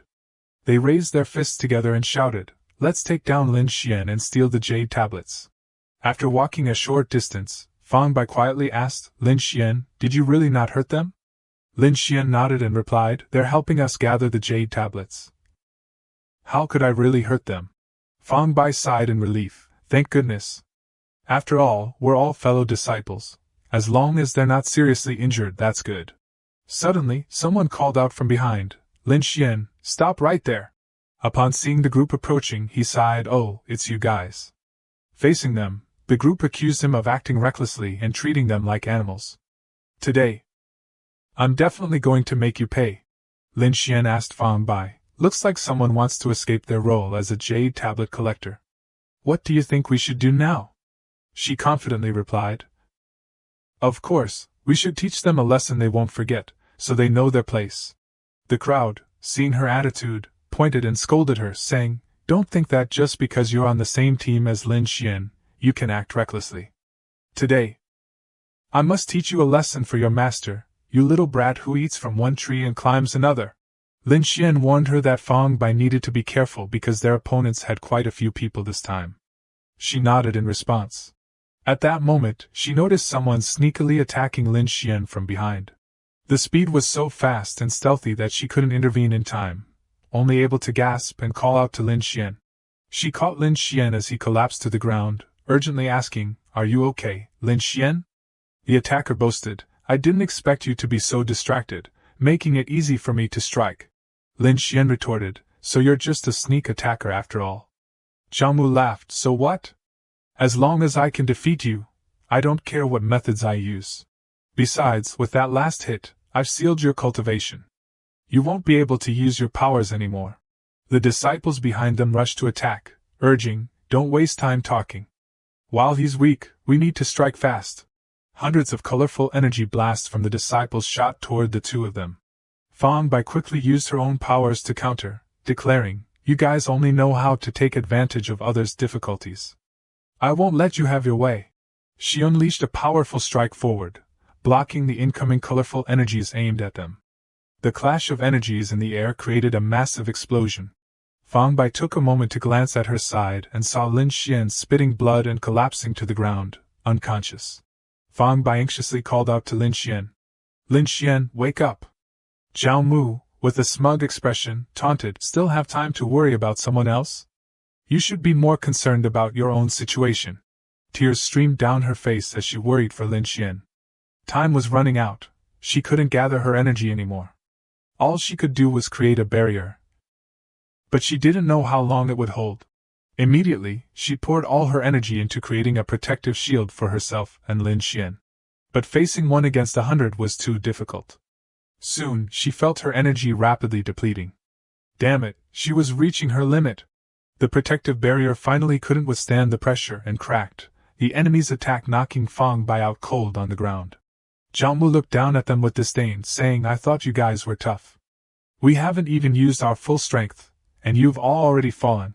He then turned his gaze to the spoils, thinking, This huge jade bag is now in my hands.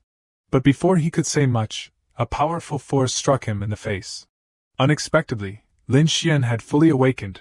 He was the one who delivered a kick to the face of the wicked Zhao Mu, who was bullying the weak with his numbers. People usually hate it the most when others touch their belongings because they worry about getting them dirty. Zhao Mu clutched his face, sitting on the ground in utter confusion. How could this be? Didn't I seal your cultivation? How are you still? Lin Xian smiled and said, I had to put on a show for you, after all. I gave it my all to perform, otherwise how could you let your guard down? What do you think gave you the ability to actually achieve this? Humiliated, he angrily ordered, Damn it, this kid dares to look down on us. Brothers, charge! But when he looked around, there was no one left. Huh! They disappeared? Up there! One of the disciples pointed to the sky. Lin Xian's figure gracefully soared high, then combined his magical power with the gravitational pull of the earth, blending mysticism and science to unleash an attack on the disciples below. Zhao Mu was battered, his head covered in wounds, as Lin Xian stepped on his shoulder, pinning him to the ground. I initially wanted to keep you around a bit longer, at least to give you some order, but since you wanted to send me and Fang Bai to our doom, don't blame me for being ruthless. He grabbed the jade token from Zhao Mu's neck and yanked it off, an action that would immediately disqualify him and his fellow disciples from the competition. Zhao Mu gritted his teeth and cursed, Lin Xian, you. But before he could finish, Lin Xian cut him off, shouting, Say hi to the elder of Diyun Feng for us, will you? A moment later, Fang Bai woke up next to a tree. As soon as she opened her eyes, she saw Lin Xian making a silly face at her. Without thinking much, she instinctively screamed, Monster! Lin Xian, with a clear 5-finger mark on his left cheek, criticized Fang Bai, "you're really too much. You didn't even look closely before attacking, and I was taking care of you for half a day. And I didn't even get a thank you." Fang Bai completely ignored Lin Xian's words and hugged the jade tokens with a beaming face. "With this, we now have a total of 8,000 jade tokens." Lin Xian, looking cool, said, "The sect competition is about to end, and this number of jade tokens is enough for us to secure first or second place." She praised him. "Thanks to you, we now have a chance to take the top spot." Lin Xian patted his buddy on the shoulder, saying, "Don't say that. You carried the jade tablet, so you totally deserve to be at the top."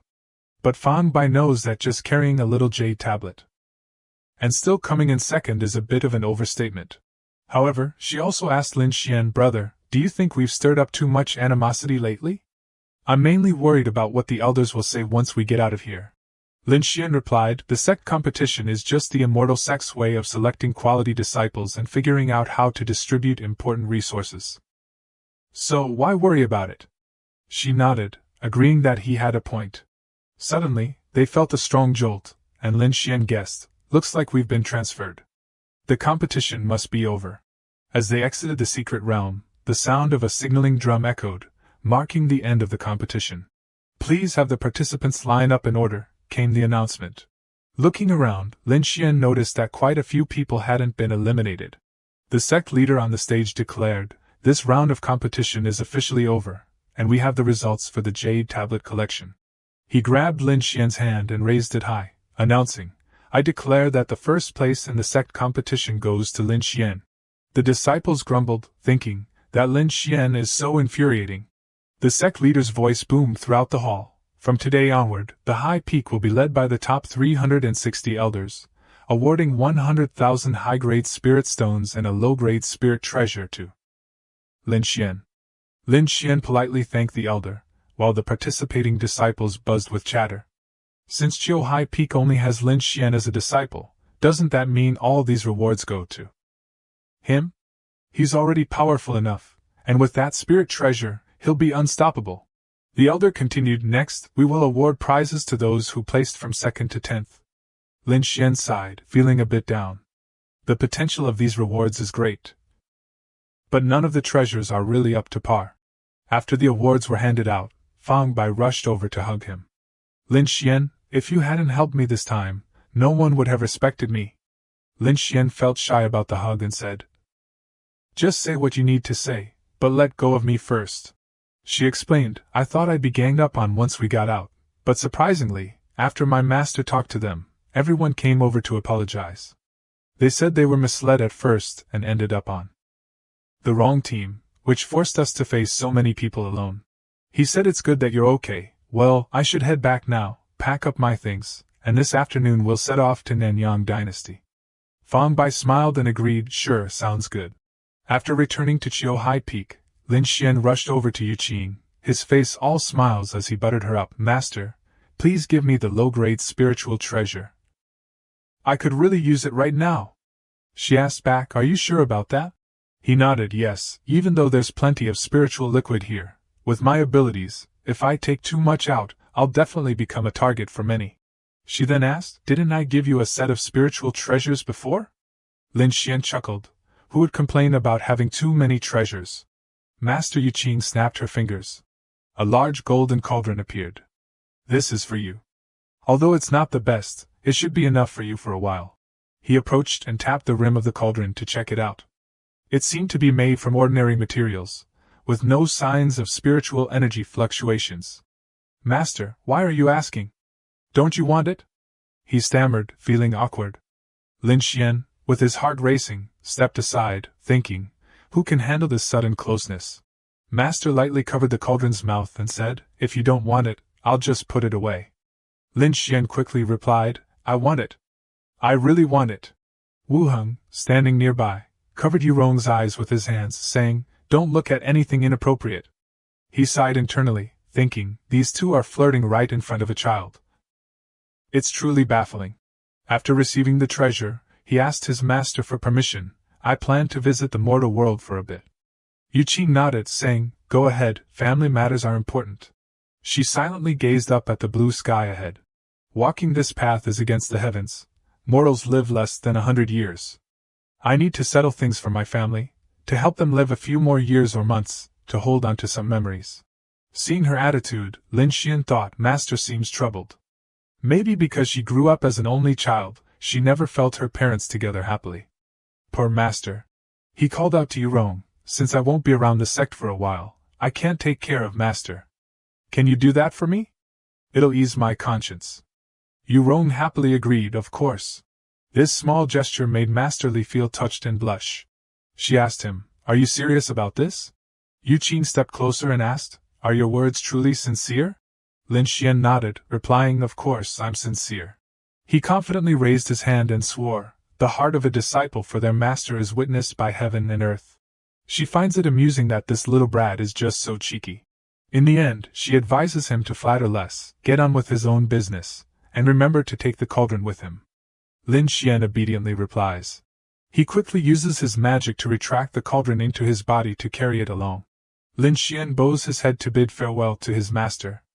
After arranging things for his family, he immediately returns to serve his mentor. She doesn't look at him and simply says she understands, telling him to go early and come back early. Lin Xian turns and steps away. There's a huge gap between me and my master. His family background is impressive, he's good-looking, and he has a reputation, while I have nothing but my appearance. I lack talent, and when it comes to family background, I'm just from a somewhat prominent clan in the mundane world. Lin Xian clenches his fists. It seems I can only rely on hard work. I must keep striving to close the gap with my master.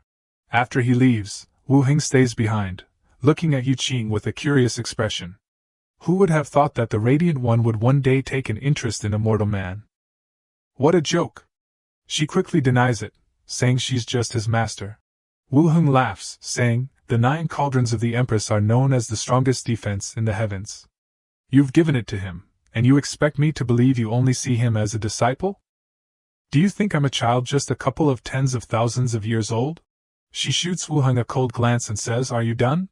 If you are, hurry up and get back to work.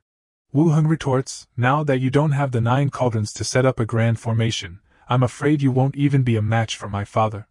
Yu Qing scoffs, He's not even worthy. How annoying! Just wait and see how I deal with you, but even with just one hand, I can easily stop Wu Heng. In the Nanyang dynasty, in Pingchong town, the streets are bustling with people. Lin Xian is now wearing a simple black outfit. He marvels at Fang Bai, saying she's not bad at all, even specially tailoring new clothes for him. Such good fabric must have cost her quite a bit. Fang Bai smiles, Oh, it's just a small amount of money. This time, my father knew I was returning to the mortal realm, so he gave me a lot of money. Plus, you took care of me a lot during the competition. So this time in Nanyang, let me treat you. Lin Xian, feeling incredibly touched and almost in tears, says, Fang Bai, you're so kind. She quickly waves her hands, saying, Lin Xian, you don't need to cry like that. It's just a small amount of money. He sighs, having money is really nice. At this moment, in the sect, Yurong calls out, Master. Yu Qing, who is bathing nearby, asks what's the matter. The little girl reports that Lin Xian is out and about with a strange girl, and they seem to be having a great time. Master Li immediately changes his expression, saying, What? She quickly pushes Yurong aside, saying, Let me see. Xian Ran looked from afar at his master, relieved that his master had secretly installed a surveillance device in Lin Xian's bracelet. Otherwise, he would have never known about his playboy nature. Yurong, with a swollen head, cried because his master had roughly tossed him aside, thinking, Well, you shouldn't throw me away too, right? Lin Xian and Yu Qing were closely observing him. Currently, they were in the town, and after a while of observation, he remarked that Pingchong town here wasn't too different from his memories. It seemed that the war hadn't affected the Nanyang dynasty. Could it be that the information he received was false? On the surface, it appeared that the Nanyang dynasty was shaky and needed someone to take charge, but in reality, was it just a ruse to deceive the prince who had entered the immortal sect to inherit the family legacy? Fang Bai shook his head, saying he had no idea. Lin Xian, feeling a bit dizzy, said it was okay not to blame her. She might not know the situation, but if they were back, they should investigate thoroughly. She replied, So what should we do first? Let's go home and check things out. Lin Xian said as he led her to the Lin family gate. He approached and knocked on the large door. An old man opened it, and upon seeing him, exclaimed, "Are you young Master Lin Xian?" He smiled and nodded, "Yes, Zhao uncle." Zhao uncle, with tears streaming down his face, embraced him, saying, "It's really you, young master. I've missed you so much." He smiled awkwardly to reassure him. "Zhao uncle, please don't be so emotional. Has something happened at home?" Just as they were about to chat, Zhao uncle noticed a beautiful girl accompanying his young master. He quickly turned to take her hand, exclaiming, "Oh my, you are so lovely! Are you young Master Lin Xian's beloved?" This made Fang Bai blush and stammer, unsure how to explain. Zhang Xian quickly intervened, "Zhao uncle, she's just a friend from the Immortal sect. Please don't scare her." Zhao uncle scratched his head, "Oh, I see. We've been talking for half a day, but why hasn't my father come out to see me?" Lin Xian asked, and Zhao uncle looked troubled. Actually, the old master went to join the army a few years ago and hasn't returned since. Lin Xian was astonished, asking, "What?" Upon learning that his father had gone to join the army, he was extremely surprised. However, when he returned, he didn't see any signs of war in the Nanyang dynasty. So why did his father have to enlist? Zhao uncle began recounting the events from 7 years ago, when the Liyang dynasty's army suddenly attacked Nanyang. That bandit leader, Zhang Man, led his troops in a surprise attack, encircling the frontline army. Within half a year, the front line was completely defeated.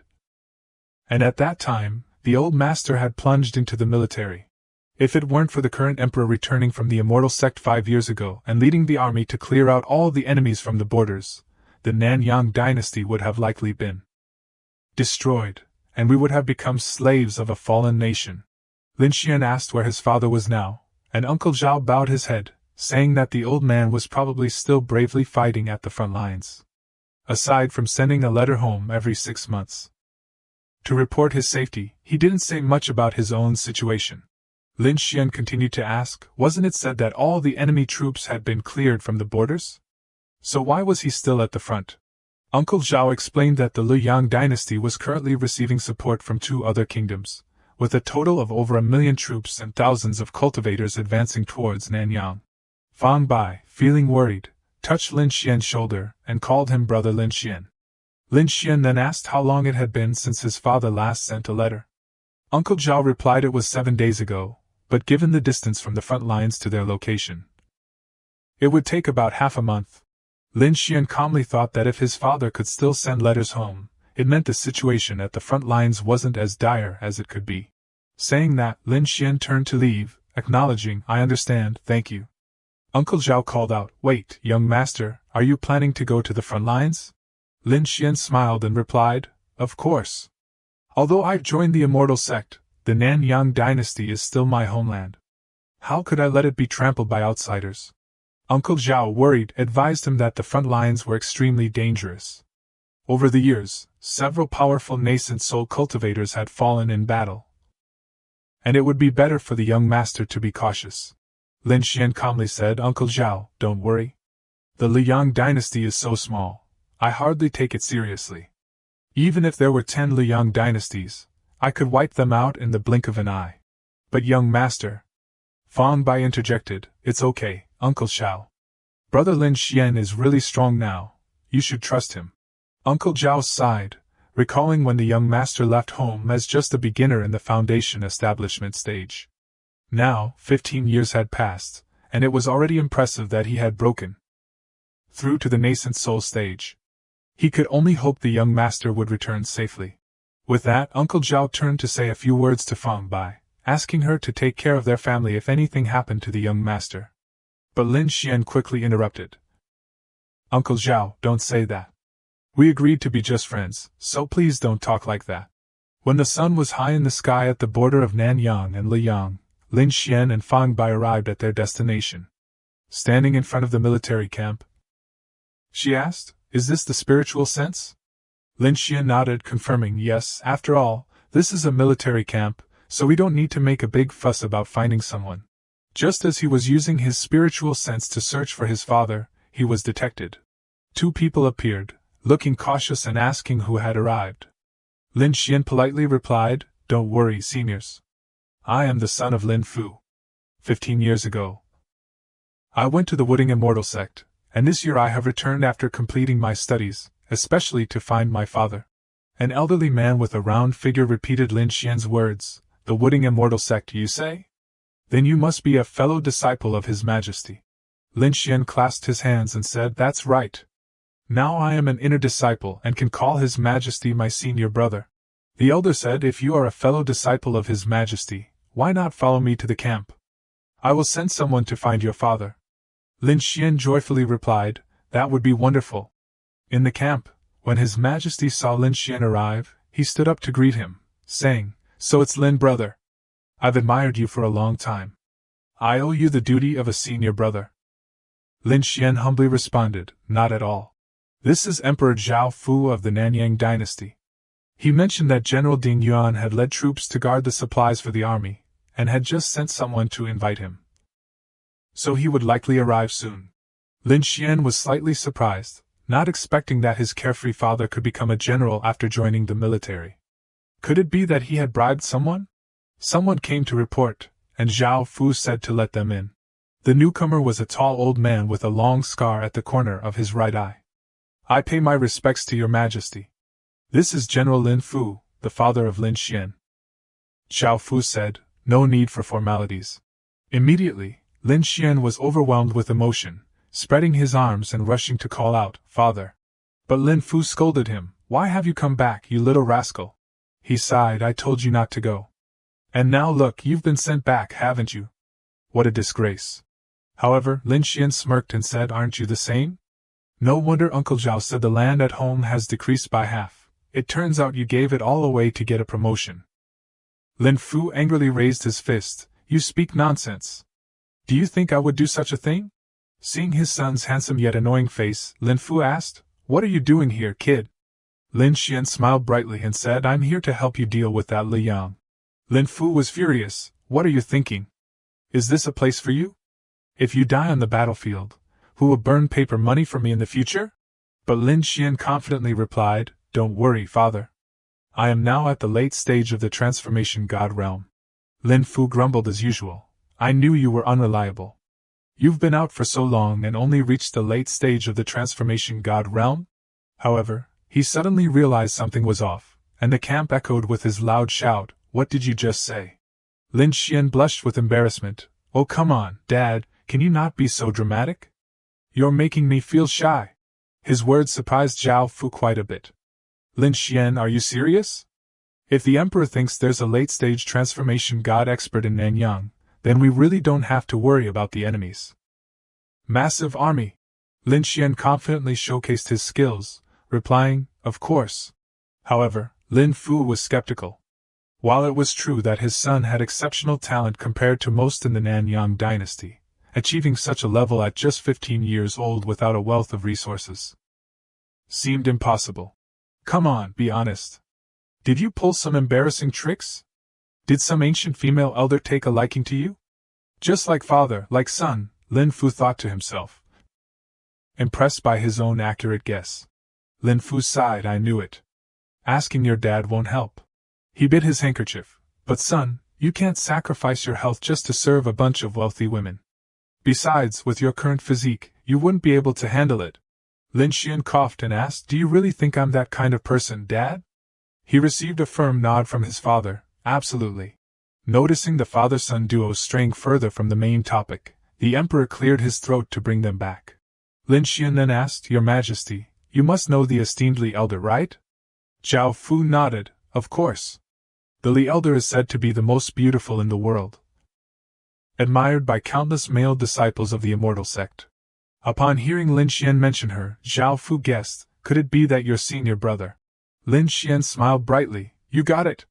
I am now the only disciple of Qiu Haifeng. Resources are pouring in like a waterfall, and in just half a year, I've skyrocketed from mid-stage nascent soul to late-stage transformation god. Zhao Fu nodded, I've been in the Void Immortal sect for many years, and the only regret I have is not being able to see the stunning beauty of the Li Elder in person. What a shame! Lin Fu kept his thoughts to himself, worried that what he had casually mentioned turned out to be true. Seeing his father tense up, Lin Xian put an arm around his shoulder. I'm not the kind of person you think I am, Dad. Your son has great ambitions, you know. He recalled the wonderful image of his master, who treated him well and was not only beautiful but also kind. I will definitely live up to her expectations. Meanwhile, Yu Qing was deeply moved by his sincere words. Yu Rong clapped happily. That's great. The Great One is finally smiling. Looks like this matter is settled. Tianxian agreed, saying, The Great One seems to have chosen the right person after all. Back at the camp, Zhao Fu announced that to celebrate his senior brother's return, they would throw a feast tonight and drink to their heart's content. Lin Fu eagerly agreed, saying he would go fetch the drinks right away. Fang Bai, who had been forgotten in the corner, finally spoke up, saying it was better for her to go since they had just reunited and should enjoy reminiscing together. Lin Xian playfully nudged Fang Bai, complimenting her. Fang Bai smiled happily, saying it was the least she could do. She also informed the other soldiers that they could drink freely tonight, and as they chatted, night gradually fell around them. In contrast to their lively camp, the atmosphere in Liyang's military camp was much tenser. The Emperor of Liyang stood up abruptly after hearing a report from his subordinate, demanding to know the situation over there. The subordinate replied, Your Majesty, Zhao Fu suddenly decided to throw a feast for the army to drink and celebrate. The Emperor turned to the advisor beside him, asking if this was a scheme. The long-haired advisor calmly responded that in the face of absolute power, any scheme would be futile. The Nanyang dynasty was merely surviving on its remnants. Now we have 200,000 armored troops and over 20 divine transformation cultivators. Conquering the Nanyang dynasty is just a command away from your majesty. The emperor inquired further about the best time to attack according to the advisor. The advisor smiled. Tonight is the night. Your majesty's cavalry will surely crush all of Nanyang. Following the advisor's words, Emperor Liyang gathered his thoughts and declared, Cultivators, follow me to Nanyang today and eliminate all enemy cultivators. The advisor led the army closer, rallying them with a loud cheer. Today, we will break through all of Nanyang. In the Nanyang camp, the sounds of laughter and chatter filled the air as soldiers encouraged each other to drink more, joking about how men shouldn't admit defeat. Suddenly, Lin Xian seemed to notice something. It's finally here. After a moment, the elders in the camp began to realize, what was that sound just now? Oh no, Emperor Liyang is leading the divine transformation cultivators to hunt us down.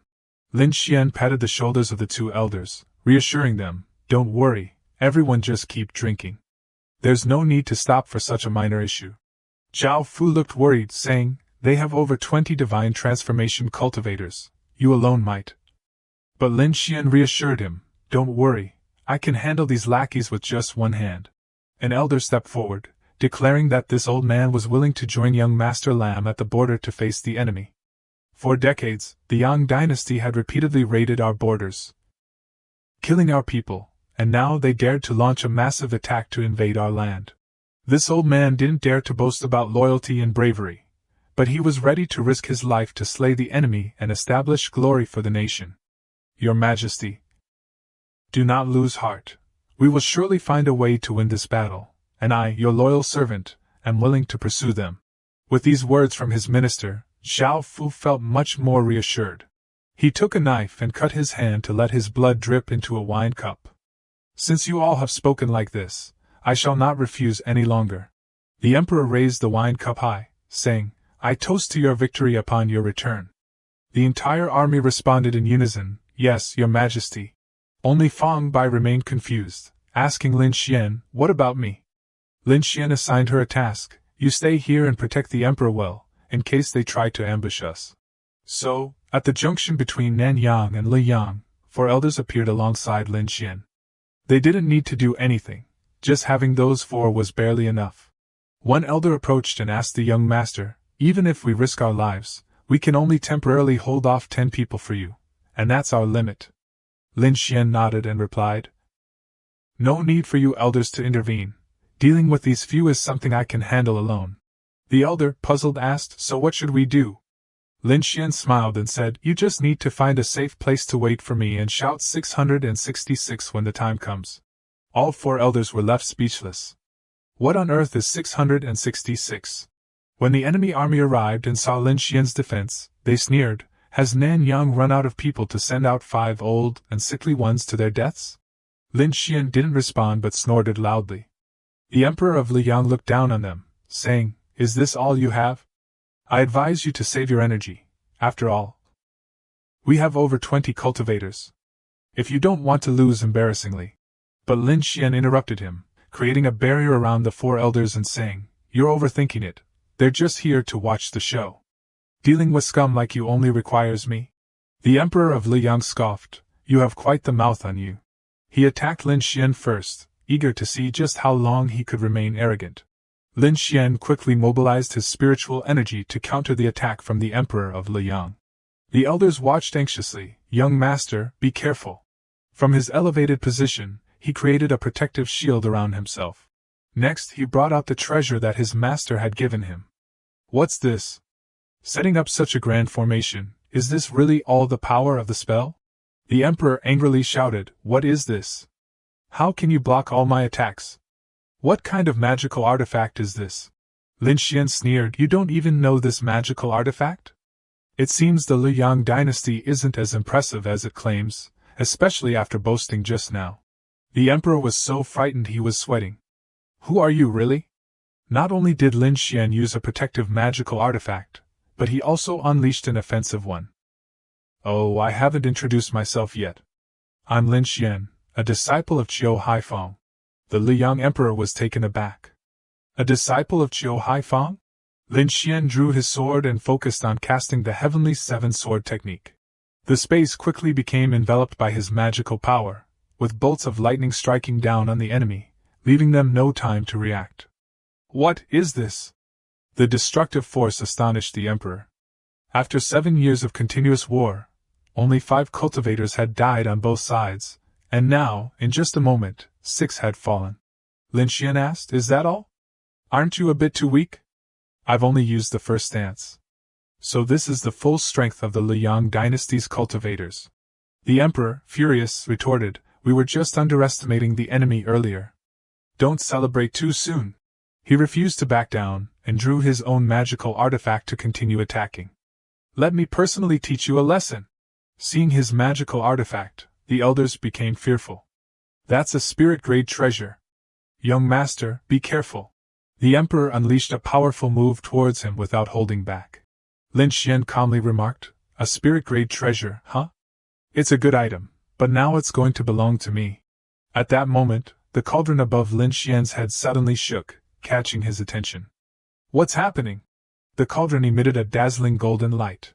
The radiance spread out, and slowly enveloped the Liang Emperor. With a sound of breaking, the Emperor's magical sword was severed in 2. He was also hit by the backlash, spitting out blood. How could this be? The heavily injured Emperor fell from his throne, and the soldiers rushed to support him. "Your Majesty!" Lin Xian was a bit surprised. Not only was his master a failure, but even her magical artifact was too. Truly, those who are full don't understand the hunger of the starving. If you're going to kill, just do it.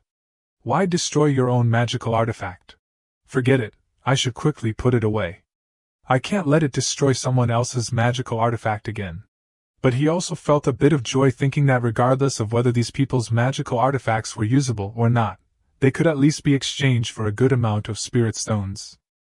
While I don't lack these things, it wouldn't hurt to set aside some resources for their fathers. A military doctor approached to check the pulse of Emperor Liang. He delivered the bad news. The Emperor's bones were shattered, his cultivation was ruined, and he was gone. The soldiers were in a panic. "What did you say?" The soldiers of Liang fled in a headless panic. "What are you standing there for? Run!" But it wasn't that easy. Lin Xian immediately cut off their escape routes. "You want to run? You are my mobile spirit stones, how could I let you escape first?" A flashy move was executed by Lin Xian, striking down on the deserters. This technique easily knocked them to the ground. One stubborn soldier tried to get up from the ground, coughing and sneaking away. This guy had a bit of skill. I had to act quickly while he wasn't paying attention. But a sharp sword was already pointed at his head. Lin Xian coldly said, "Even in such a pitiful state, you still want to sneak away?" He looked at him and said, "Why waste your energy? After all, you're going to die anyway." The elders on our side looked on with admiration. This young master is truly impressive. I have no other words to praise him. The soldier tried to tempt him. If you let me go, when the South Kingdom's Yang becomes the representative of the immortal sect in the mortal world, my master could offer you a large amount of resources. But the response he got was a kick to the face. Lin Xian disdainfully said, You still want to bribe me with resources? Sorry, I already have a beautiful rich master, so I'm not interested in your low-quality resources. The protective barrier of the four elders was slowly fading away. Lin Xian said, Now that all the spirit transformation cultivators are dead, the task of slaughtering the regular army will be handed over to you. The elders nodded in agreement. It is our honor. When dawn breaks, I will personally lead 100,000 armored troops to be the first to break into the Liang dynasty's camp. Lin Xian added, Although the enemy has lost their leaders and no longer has high-level combat power to support them, but the enemy has several million troops. I believe there will still be a general of considerable renown raising a large flag to command the battle, an elder asked. So what does the young master mean? Lin Xian said, To win a good battle, we must first sow discord among the enemy. The elders were surprised and repeated, Sow discord? Lin Xian's fierce expression hinted at his intentions, with a glimmer of magical power in his hands. If he were to throw their emperor along with the bodies of all the powerful warriors into their camp right now, the elders would immediately realize and praise him for his brilliance. In the camp of the Liang kingdom, the national master was blissfully unaware, leisurely sipping tea. Suddenly, a loud shout startled him, causing him to spill his hot tea. Angrily, he flung open the tent door and stepped outside, demanding to know what was happening. But upon seeing the scene before him, his expression changed instantly. This was beyond comprehension. The guards at the camp stammered in shock, National Master, His Majesty has. Before him lay a pile of soldiers' corpses, those who had accompanied the Liang Emperor in their attempt to break into the Nanyang camp, along with the Emperor's own body. It was truly a horrifying sight. The National Master shook his head, realizing that Liang was finished this time. The next morning, an elder joyfully announced, Brothers, the Liang dynasty has surrendered. Zhao Fu happily praised, Our victory in Nanyang this time is truly thanks to Lin brother. Lin Xian humbly clasped his hands and replied, Your Majesty, you flatter me. Zhao Fu looked at the Lin father and son, saying, You both are the heroes of this victory. Lin Fu sincerely bows to you, Your Majesty, but all the credit belongs to Lin Xian.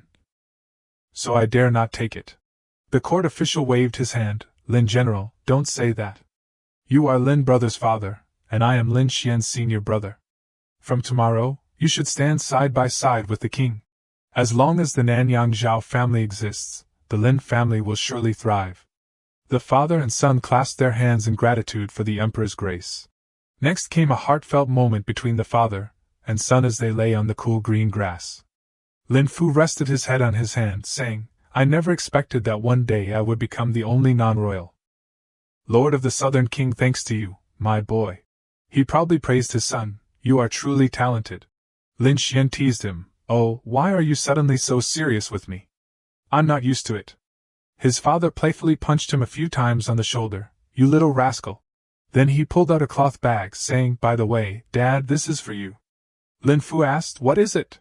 He replied, These are 20 storage rings taken from the Liang cultivators, along with 100,000 high-grade spirit stones I brought from the immortal sect. His father quickly shook his head, No, you should keep these for yourself.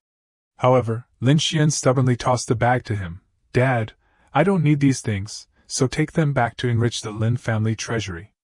Consider it my filial piety. Moreover, Lin Xian's voice turned a bit somber, I don't know when I'll be back next time.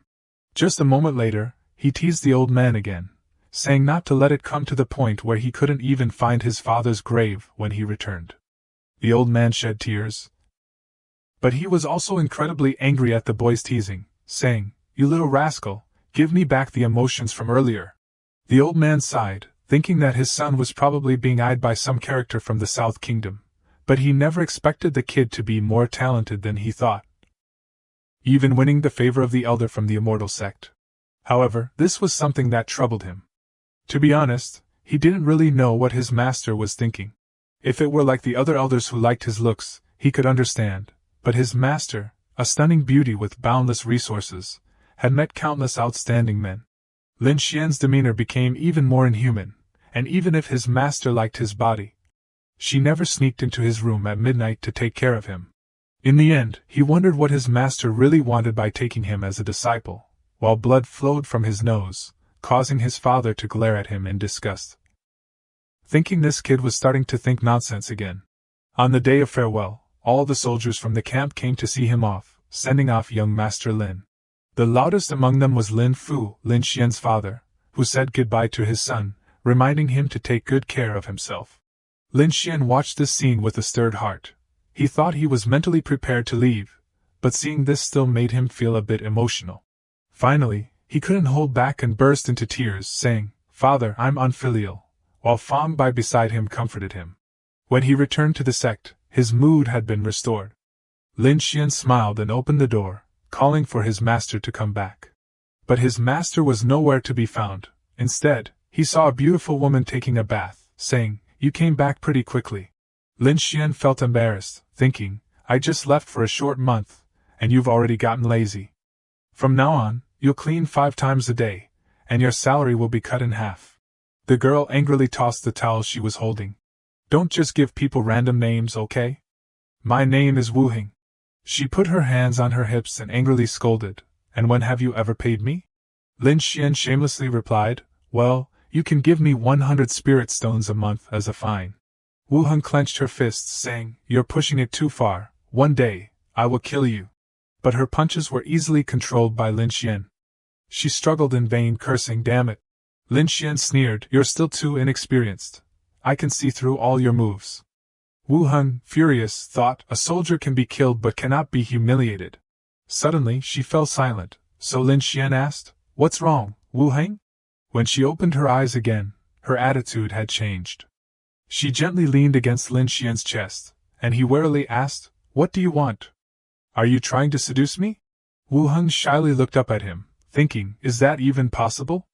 But I don't have any spirit stones." Lin Xian coldly pushed her away, saying, "You want to pay with your body?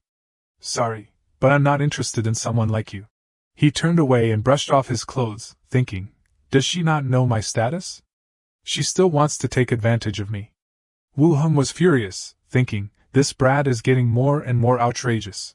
Lin Xian glanced back at her, saying, "I see you have great potential. I wanted to help you earlier, but you're too foolish to be taught." Her eyes blazed with anger as she declared, "Once I get out of here, the first person I'll kill will be you." Suddenly someone coughed. Looking over, Lin Xian noticed his master sitting on a swing, asking him if he had severed his ties to the mortal world this time. Lin Xian shook his head, saying, "Why should I cut off everything from the mortal realm? Keeping a few memories in my heart isn't a bad thing." Yu Qin gazed into the distance and said, "Mortals are weak, living no more than 100 years. If one cannot become an immortal, there will come a day when the flowers wither. It's just a matter of time." Lin Xian nodded in agreement, saying, "I know, but I believe there will come a day when I won't have to grow stronger just to survive. At that time, where will my true home be?" His master seemed to have her own thoughts and didn't answer him, reflecting, "Home? For me, anywhere can be home, yet nowhere truly feels like home." Lin Xian interrupted her thoughts, saying, "Master, I have a question I don't understand." He gathered his courage and asked, "There are so many resources here, even a large army of immortals would be more than enough, yet you only accept me, a disciple who isn't valued by others. Why are you so good to me, allowing me to use these resources freely?" He blushed in embarrassment and asked, "What do you really want?" "That's a good question," she said, deliberately stepping down from the swing. "What about this?" Her hand lightly touched his cheek, asking, "How do you feel?" Lin Xian shyly answered, "Do you like my youthful vigor and handsome looks?" But seeing his master's displeased expression, he quickly changed his answer, saying, "No, that's not right. I misspoke, let me try again. My master treats me well, and I can never forget that. I just don't know how to repay you in the future." Master gently lifted Lin Xian's chin, looking directly into his eyes, saying, "You don't need to repay me, that sounds too distant." She touched his chest, but there was only one thing. "The master only hopes that if you cause any trouble in the future, you won't drag me into it." After saying that, she turned away, leaving behind the advice to diligently cultivate and seize some benefits at the 100 Schools Conference. Lin Xian scratched his head, I know about the 100 Schools Conference, but what does it mean to seize some benefits? Master Li called out to him not to just stand there. There are things you need inside. Work hard for me. Lin Xian quickly replied, yes, master. Yu Qing smiled. If that's the case, then the good disciple should cultivate well. Lin Xian waved goodbye, saying take care, master, but inside he felt something was off, as if he had forgotten something. Wait, master still hasn't answered my previous question. Something so important was just brushed aside by her. How annoying. Never mind, just treat it like meeting an old friend again. Wu Heng, hiding behind a tree, had been secretly watching the two of them. This isn't right. Giving him countless resources to cultivate, and even specially planting 2 heavenly spirit trees for him, is too much. She even gave Lin Xian one of her treasured protective artifacts, the Divine Guardian formation made from 9 cauldrons, for his safety. As an immortal emperor, what does Yu Qing really want from Lin Xian? Could it be that this guy's past life was her Dao companion? Suddenly, Lin Xian popped out from behind and asked, what are you mumbling about over there? Wu Heng jumped in surprise. Without saying a word, she turned and ran away. Hey, why are you running? Lin Xian was confused. What's going on here? Running away with such a panicked face, does she think I'm going to eat her? In reality, Wu Heng was worried that if the unparalleled female emperor like Yu Qing took an interest in him, she should be cautious. A direct confrontation with him would only lead to her own disadvantage. At the steps of the Fishsea Peak, someone called out to Lin Xian. He recognized it was the sect leader. They had come here again. The sect leader descended on a cloud and asked Lin Xian if he wanted to accompany him to Tong Tian Peak. Lin Xian nodded, saying if the sect leader invites, then the disciple naturally wouldn't dare to refuse. He further inquired why they were going to Tong Tian Peak at this time, and the sect leader replied that it was, of course, for the 100 Schools Conference happening in half a year.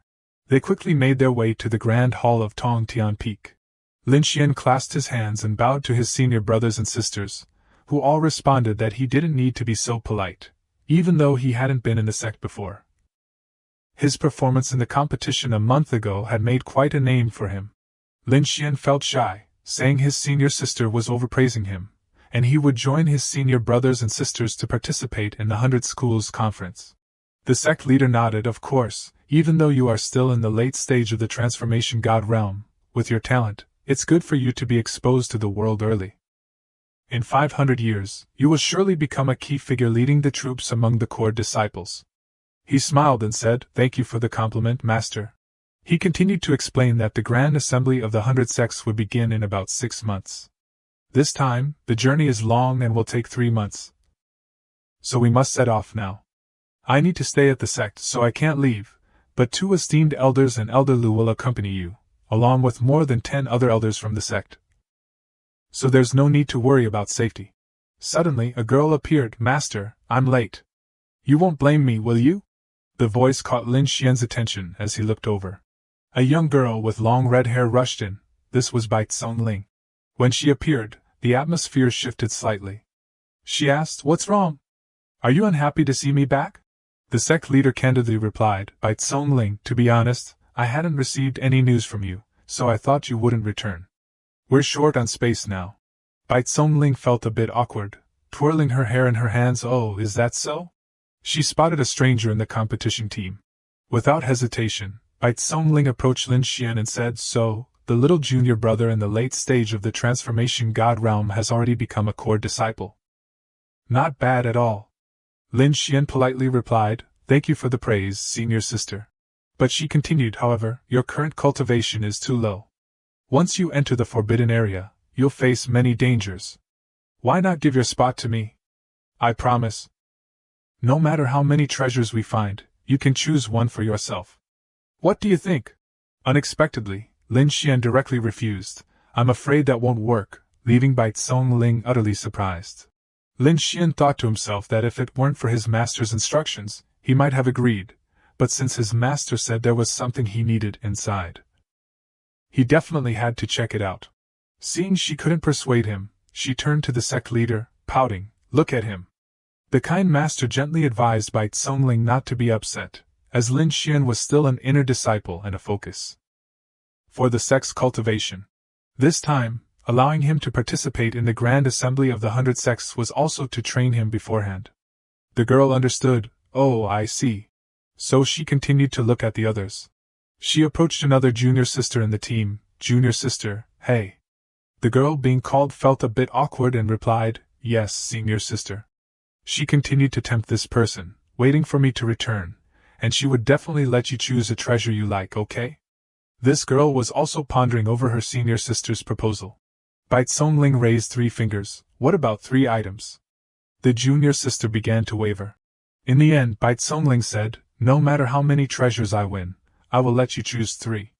And if I die in there, I will ask the master to get you 3 items from the treasure vault. So, what do you think? Having said that, the junior sister couldn't keep haggling. So fine, thank you, senior sister. Lin Xian was quite pleased with this girl. It seemed she wasn't using her status to bully others and wasn't unreasonable in her words. So, the good seeds of the sect all boarded the grand ship to set sail, and their ship was so large and magnificent that everyone couldn't help but exclaim, this place is beautiful.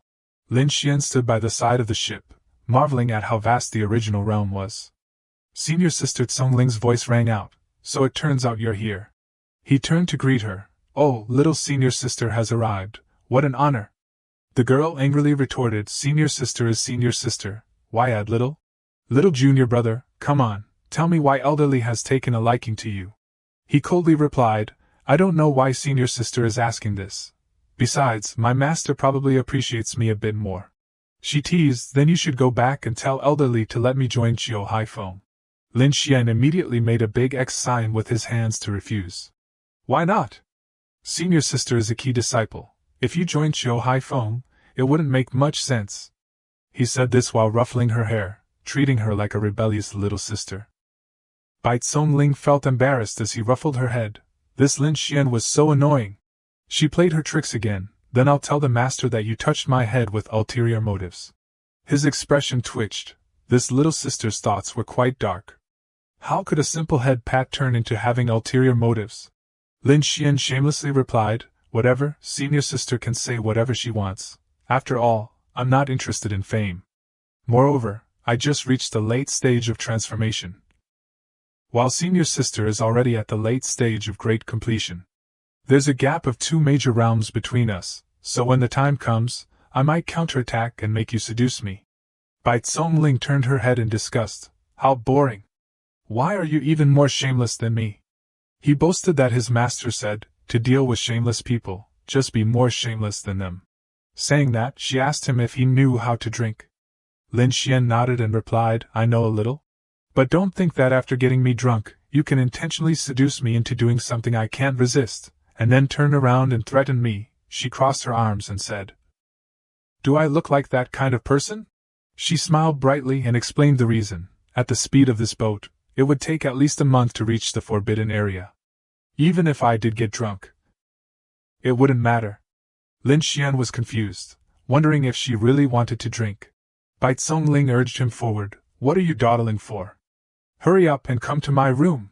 Fearing the 18+ situations, he shook his head vigorously. No, let's not go. If I really get drunk, I can't guarantee anything. But it was useless. He was directly dragged away by the little sister disciple. As a man, you should come in with me, so stop hesitating. They both entered the room, and Bai Tsongling smiled gently, saying, you can sit anywhere, go ahead. At that moment, Lin Xian sighed internally, anywhere to sit? This place was so simple that he didn't even know where to put his behind. But what surprised him more was when she lifted the entire jug of wine and downed it in one go like it was water. Then Bai Tsongling set the jug down, and wiped her mouth in a very refreshing manner. That was really something. Lin Xian couldn't help but be amazed. This was the first time he had seen a girl so carefree and at ease. He felt both intrigued and scared, thinking to himself, this upcoming martial arts competition is definitely going to test the endurance of us men. After that, they both raised their glasses, and Bai Tsongling declared loudly, tonight, no one goes home sober. He immediately replied, sure. After downing nearly 10 jugs of wine, Lin Xian pretended to be drunk and said, sister, I have a low tolerance for alcohol, I can't drink anymore. Meanwhile, Bai Tsongling was completely wasted, standing up unsteadily, burping and saying, is that all the alcohol you can handle? You have to drink tonight. whether you want to or not. Come on, sister will feed you. But her head was spinning, making it even harder for her to stand. She suddenly fell into Lin Xian's arms, and he panicked, shouting, "Be careful!" She landed right in his lap, causing his face to turn bright red as he stammered, "Sister." In her dazed state, Bai Tsongling mumbled, "Don't make noise, this is so comfortable." Lin Xian, in a panic, warned her, "Hey sister, don't test me, I'm just a very ordinary man." Then he lowered his voice, saying, "Since we're drunk, we should stop drinking." Bai Tsongling scolded him, "What are you doing? Trying to take advantage of me while I'm drunk and out of it? When it comes to drinking, even the sect master can't compete with me. How could I possibly get drunk?" Lin Xian panicked and quickly clarified, "What are you talking about? It was you who couldn't stand and fell into me." Suddenly, Bai Tsongling lifted the wine jug and started drinking continuously, without a break. He stared at her, feeling both angry and helpless. How could she keep drinking like this? Right after that, he stopped her, saying, "Senior sister, I'm sorry." Lin Xian reminded himself not to drink with her again, otherwise, in the end, he would be the one feeling miserable. At the same time, he glanced over at Bai Tsongling, who was lying there, and a thought crossed his mind about her position. He quickly turned away, thinking, "Why do I care so much? I should avoid her waking up and accusing me of having bad intentions. I'm really digging my own grave here."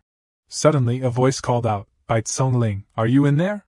Lin Xian jumped in fright, thinking, "Oh no, if someone sees me in the same room with her, especially since she's passed out from drinking, it could be misunderstood."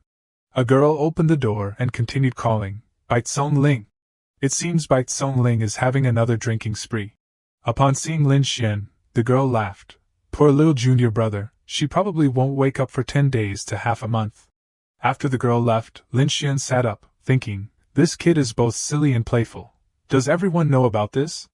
I was just lying on the floor pretending to sleep." For some reason, he couldn't stop staring at Bai Tsongling, filled with questions. How could a girl love alcohol so much? 3 days later, Bai Tsongling finally woke up and said, "Looks like your drinking capacity isn't bad. You woke up even earlier than I did." Lin Xian replied calmly, "Senior sister, you're too kind. When it comes to drinking, I'm still far behind you. Of course, I'm the best wine queen in the world." She burst into laughter, her voice full of pride. He chuckled to himself. She wasn't just silly and playful anymore, but also confidently silly. Seeing him exude a dangerous vibe, Bai Tsongling felt a bit suspicious. Wondering what this little guy was thinking, the two continued their journey to the forbidden area when suddenly, Bai Tsongling exclaimed, "Why did the boat stop? Didn't they say it would take 20-something days to reach the forbidden area?" A serious voice interjected, "We've entered the territory of the Dongkong Immortal sect, and the forbidden area lies within its domain." Both of them were taken aback and exclaimed in unison, "Lu Elder!" He then continued to explain, "In the territory of the Dongkong Immortal sect, most of it is ocean. Mortals cannot survive here. Years ago, the demon clan was defeated and retreated to the ocean, where they lived and rested. So next, the boat might be attacked by the demon clan. Everyone remember not to get distracted, defense can always be at risk." Both responded yes. Suddenly, Bai Tsongling shouted, feeling a bit dizzy. Lin Xian immediately rushed over to support her, "Careful, senior sister." The others were panicking, filled with fear. "The demon clan is the demon clan." A hurried voice rang out, "Quickly, everyone prepare for battle." Lu Elder immediately calmed everyone down. "Don't panic, you all rest for now, recover your spiritual power. This time, let this old man deal with these scoundrels." "Be careful, Elder," a worried voice exclaimed. The people below were chattering, "It's a celestial-grade magic weapon." Lu Elder even took out the sect-protecting sword, San Yuan. Lu Elder is at the late stage of human immortality. Plus the celestial-grade sword, we probably won't face any obstacles on this journey. Lin Xian was also astonished. The power of the celestial-grade magic weapon is terrifying. If only I could get my hands on such a treasure. No, after returning this time, I must demand a celestial-grade magic weapon from my master. After the battle ended, everyone surrounded and welcomed him back. "Elder, you're back, you've worked hard." Suddenly, Lu Elder handed over the sword and said, "Take it. My chances to act are few. This time I mainly came to intimidate. In the future, when danger arises, you two will have to rely on each other." Then a girl's serious voice rang out. "Don't say that, Lu Elder, with such great fortune, you can live for 10,000 years alongside the heavens. The old man calmly replied, It's hard. If I can't continue to break through, 10,000 years is the limit for us. Lin Xian pondered for a moment, and then spoke up to persuade him. Lu Elder, don't give up. Everything in the world has a chance to live, especially since you have exceptional talent.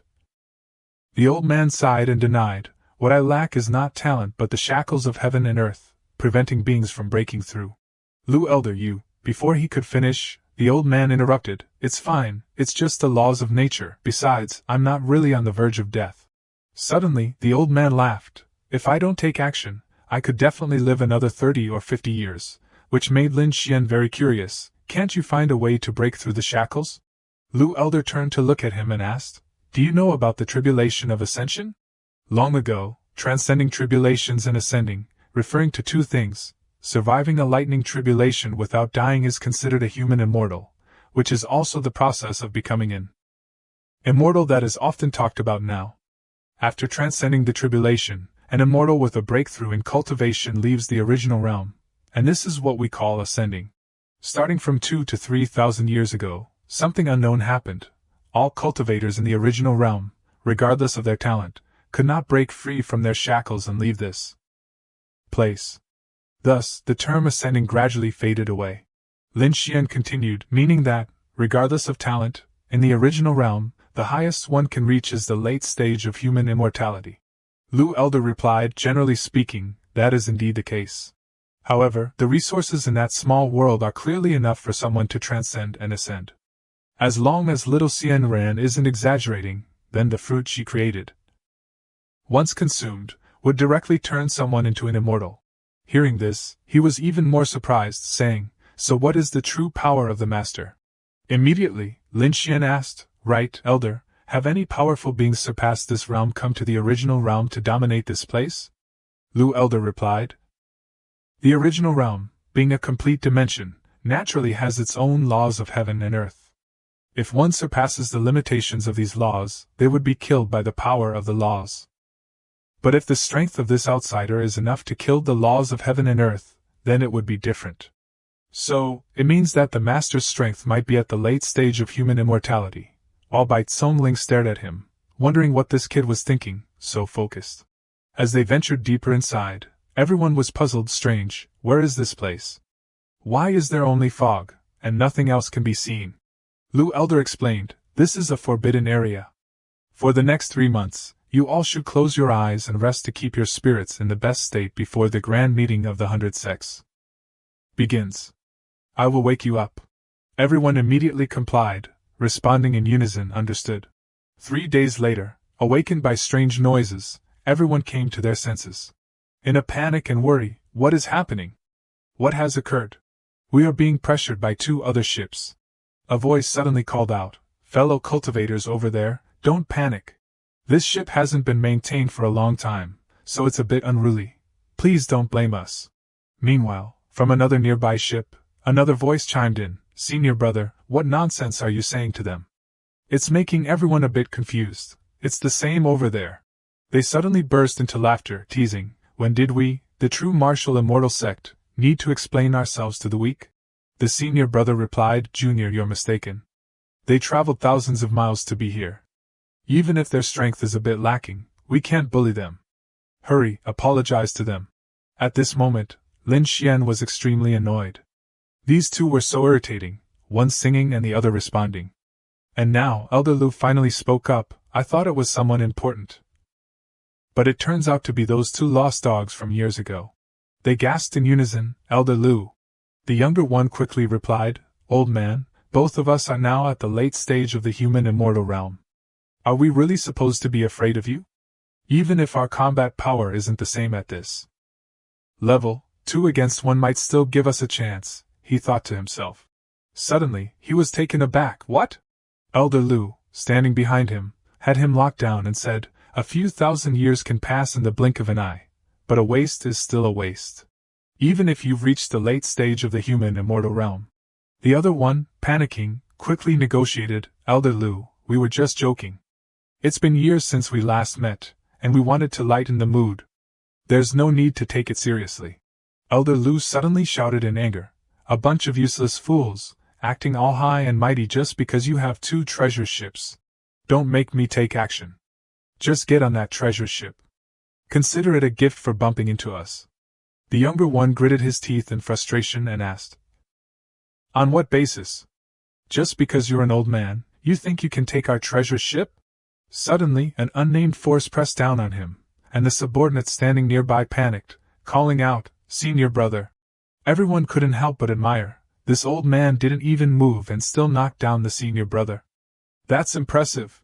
The other one, knowing his place, lowered his voice and said, Elder Lu, I didn't know you were coming personally this time. If we've offended you, I hope you'll forgive us. So, this ship can be considered a gift, and I apologize on behalf of the younger generation. Lin Xian suddenly felt a bit of admiration, thinking, that's pretty cool. He easily subdued 2 human immortals at the late stage, and the other side didn't dare to retaliate. He couldn't help but excitedly congratulate Elder Lu, that's amazing. You just stored such a big ship in your ring. Elder Lu replied, What's so impressive about that? With your talent, you'll soon be able to take down these useless fools like they're nothing. Besides, you have the potential to break through the restrictions. Lin Xian felt a bit shy and humbly responded, Oh no, Elder Lu is overpraising me. After that, he became serious, his eyes filled with determination. Then please continue to protect me. I'll go back and focus on my meditation. Meditation? Tomorrow is the day the forbidden area opens. Elder Lu suddenly said in a stern voice. Everyone panicked and shouted, What? It starts tomorrow. The old man calmly continued, At dawn tomorrow, when the first rays of sunlight shine towards the forbidden area, that will be the best time for you to enter. Once the forbidden area opens, danger lurks everywhere inside. Except for those who enter the forbidden area, no one outside can sense any fluctuations from within, nor can they intervene. So, once you enter, your first task is to find your companions. Because once inside, some bizarre beasts, after killing cultivators, will change their forms to lure and kill their fellow disciples. Other disciples from different sects may also disguise themselves as members of your sect and strike secretly, so everyone must be extremely cautious. After finishing his words, Elder Lu carefully took out a scroll of paper and tossed it to each person. This is a rough map of the forbidden area. Each of you should take a part. The red dots on it indicate danger zones, the blue areas are safe, and the yellow circles represent ruins and secret places where opportunities may arise. If you can't secure the main treasure in the secret area this time, you can search for spiritual liquids at the yellow dot locations. Remember, there are many rare treasures in the forbidden area that can enhance your cultivation, but you must not use them on the spot. Once the secret area loosens during the tribulation period, the laws of the forbidden area will eliminate you immediately. You all must be careful. After the instructions, everyone shouted in unison, pledging to follow Elder Lu's orders. The next morning at the entrance of the forbidden area, before leaving, Elder Lu specifically reminded them, be careful once you reach the ground. At this moment, Lin Xian was intently studying the map, thinking to himself, what Master mentioned is probably in the yellow area, but what exactly is the thing that can help me? Suddenly, Bai Ling called out, Junior brother, I didn't expect you to be the first one I found. Elder Lu told me to meet up with you as soon as we entered the forbidden area to ensure your safety. I was just thinking about how to find you. Lin Xian suddenly frowned and interrupted, Wait, the signal. I forgot, she smiled and replied casually. He looked puzzled, reflecting on what she just said. The signal wasn't a specific phrase. It was a code they had agreed upon to identify themselves using a technique from the uncertain immortal sect. If the other party says something random or pretends, they will be treated as enemies. Seeing Lin Xian still standing there in deep thought, Bai Ling anxiously asked, What's wrong? Why are you standing so far away? Forget it, let's not talk about this for now. How about we have a drink? She sighed. Hearing this, he felt even more uneasy. Drinking could mean she wanted to get him drunk, and then easily take him out. Bai Ling kept urging him, asking why he was just standing there. Aren't you going to join me for a drink? If you're not coming, I'll just drink by myself. Seeing her like this, Lin Xian thought to himself, with that familiar drinking posture, could she really be the senior sister? He quickly spoke up, Senior sister, please don't drink yet. The forbidden area is full of dangers. If you get drunk and run into other disciples, it could be a real mess. Bai Tsongling suddenly shouted in anger, I can never get drunk in this lifetime. Did you forget that I was the one who got you drunk before? Immediately, Lin Xian replied, I remember. At this moment, he realized, aside from the playful and carefree senior sister, who else could have this expression? Then, he quickly snatched the jug of wine from her hands. Senior sister, you really can't drink anymore. After saying this, Bai Tsongling started to whine and struggle, wanting it back. You're so annoying, Lin Xian. But when her pleas didn't work, Bai Tsongling switched to a seductive tactic. Her voice suddenly became incredibly sweet, her eyes sparkling with desire. Give it to me, hurry up, she pleaded, leaving Lin Xian stunned, coughing in surprise. Senior sister, your beauty tricks won't work on me. For my safety, I'm sorry. Bai Tsongling pouted and scolded. You're so mean, not letting me drink. You're so annoying, just wait until I deal with you. Bai Tsongling scolded while playfully hitting him. Suddenly, Lin Xian shouted, Senior sister, be careful. They both fell to the ground, and he thought to himself, what is happening again? Bai Tsongling, on the other hand, was surprised, wondering why the ground was so soft. Lin Xian turned to her, angrily warning, Senior sister, if you keep being stubborn, don't blame me if I can't resist the temptation and do something with you. Instead of being scared, Bai Tsongling challenged him back, then go ahead. I've heard that you and Li Elder have already slept together, so if I sleep with you, doesn't that mean I'm sleeping with Li Elder too?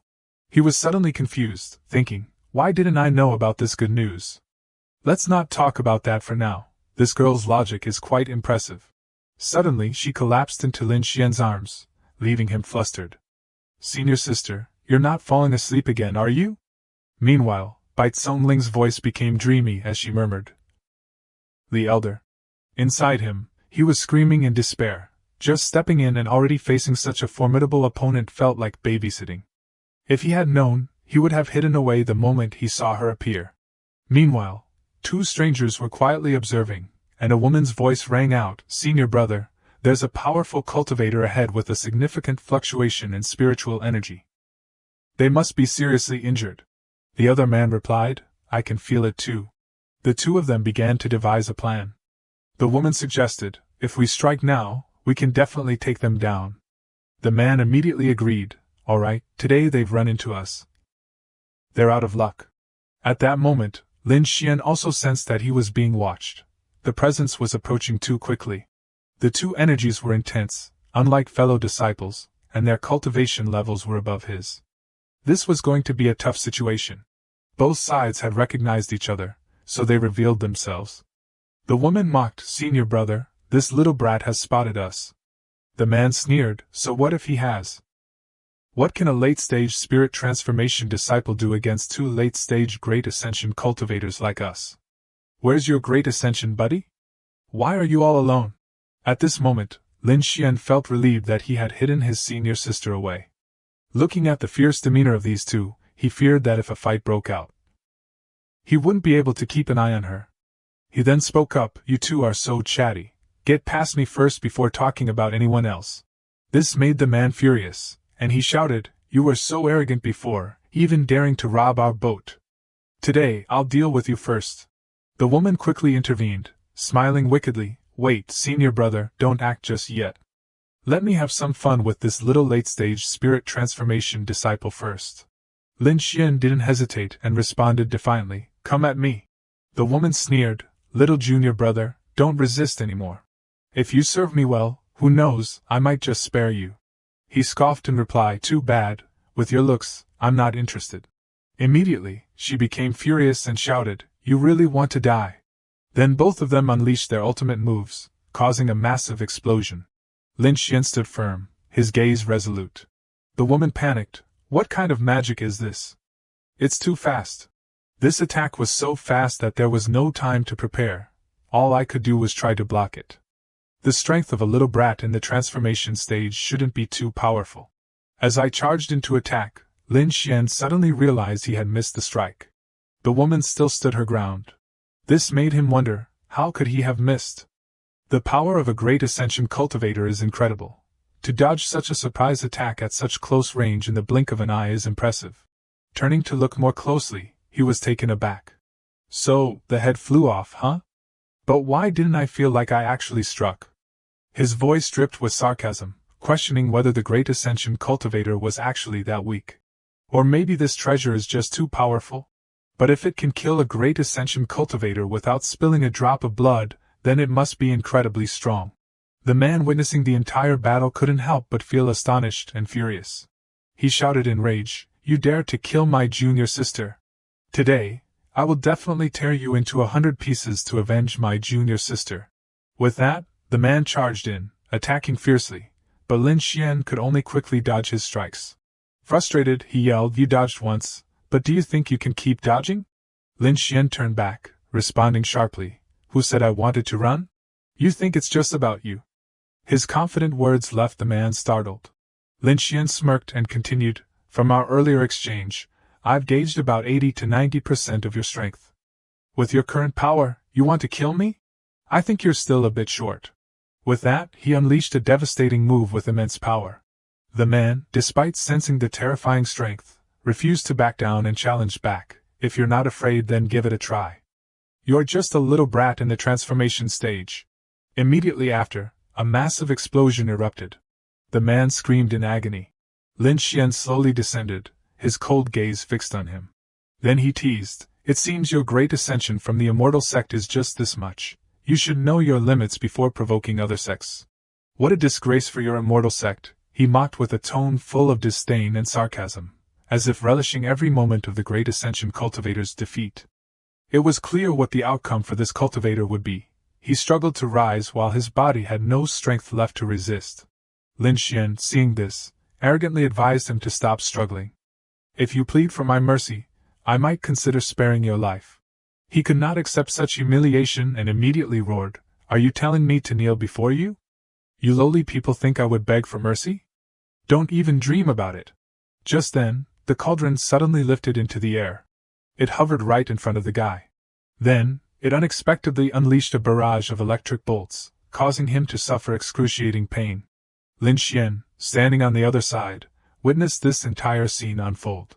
He pondered seriously, just how powerful is this toy? The first time, it took out mid-stage cultivators, and the second time, even high-stage cultivators were killed in mere seconds. At this point, Lin Xian excitedly thought, "Once the battle is over, I must ask old Lu to check out this magical artifact." With that in mind, he quickly reached out to retrieve it. Lin Xian's face lit up with delight as he looked at the magical artifact in his hand. He was eager to see just how strong this cauldron could be. Suddenly, his expression turned a bit perplexed as he reflected.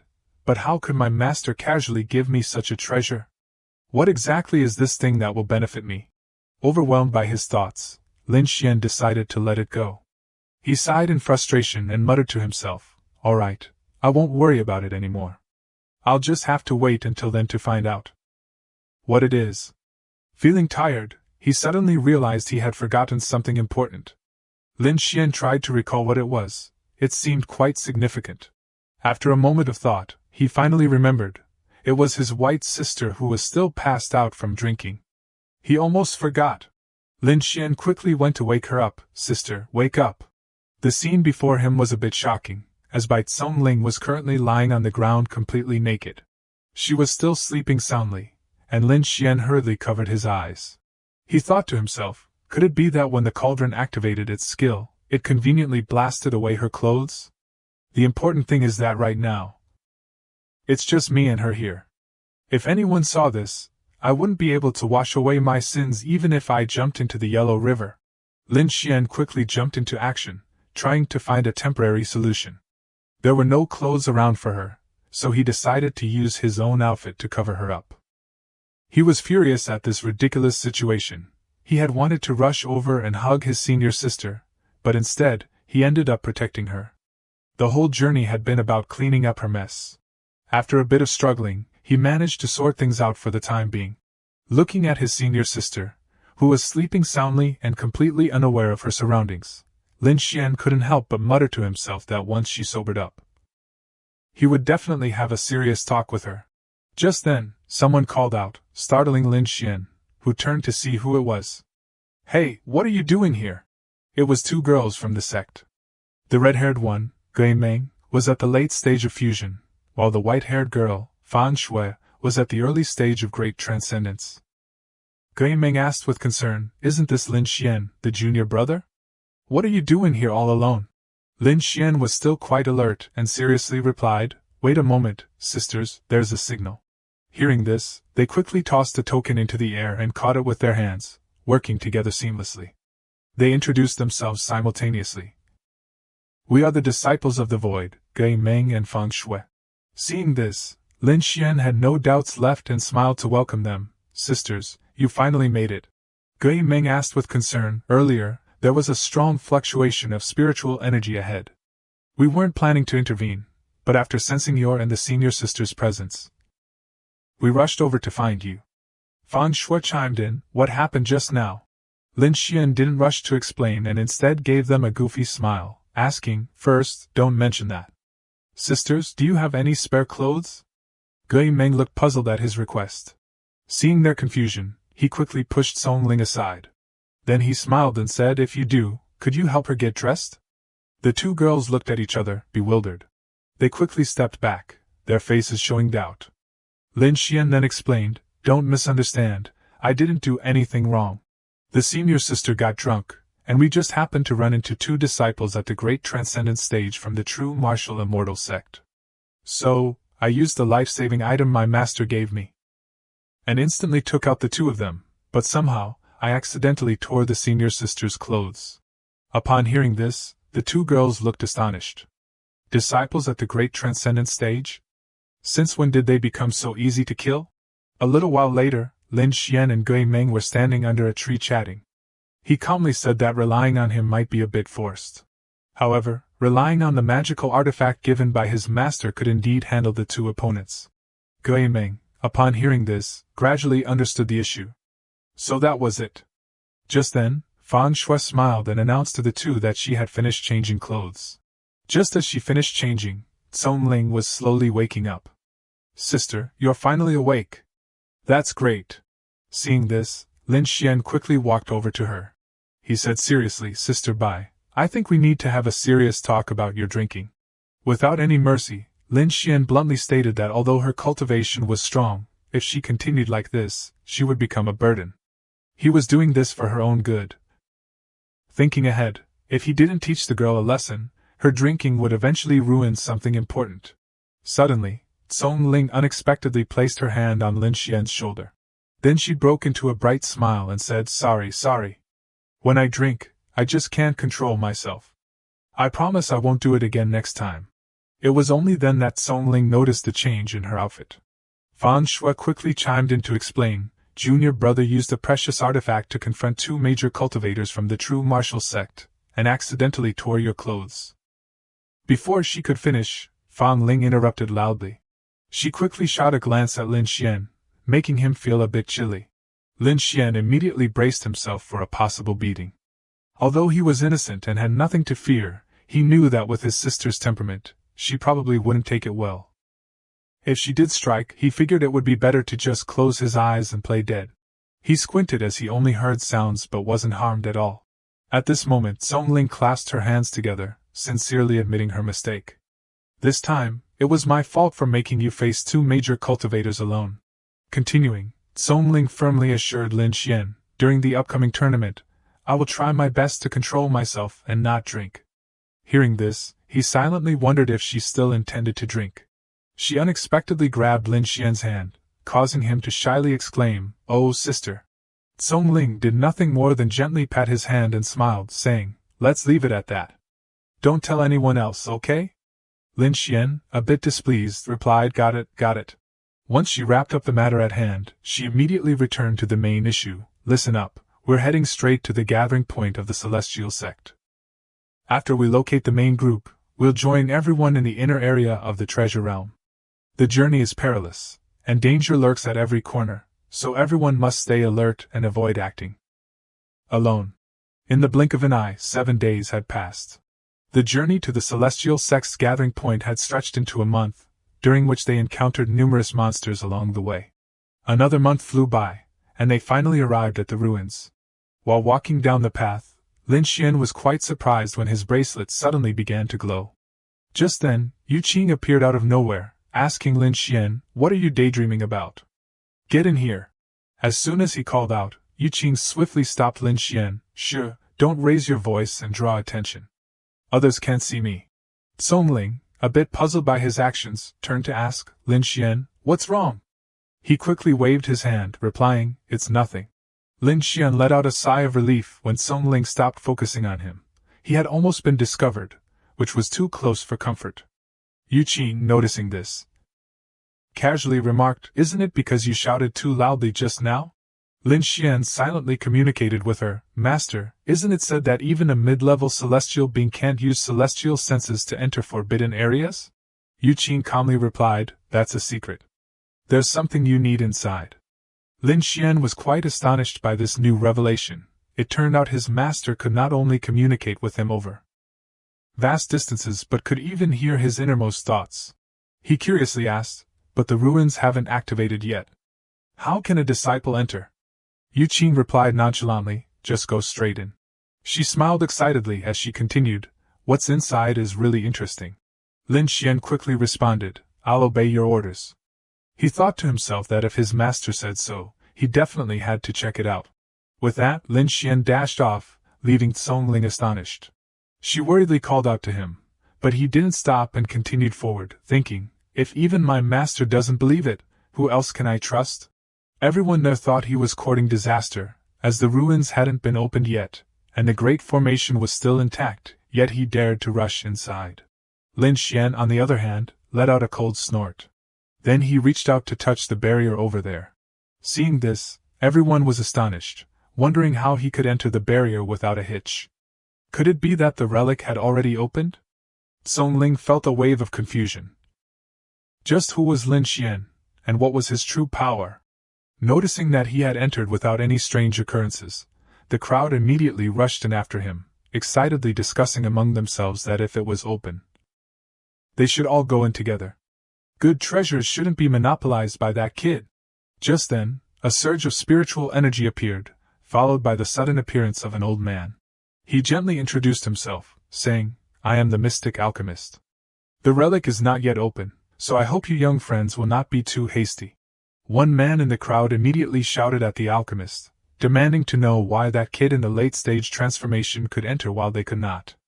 A nearby companion quickly advised him to calm down. He scoffed and continued, "So it's just an old man who talks nonsense. Asking you is like asking a wall." Seeing his rude attitude, Song Ling quickly reminded him, "Don't be disrespectful to the alchemist." He replied, "All right, Sister Bai."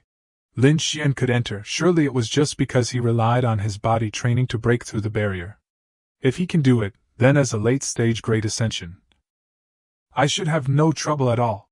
As soon as he finished speaking, he charged straight into the barrier. Gui Ming and Fang Shui were both taken aback by his reckless and thoughtless action. Meanwhile, he was feeling quite excited, muttering to himself, "What mystic alchemist?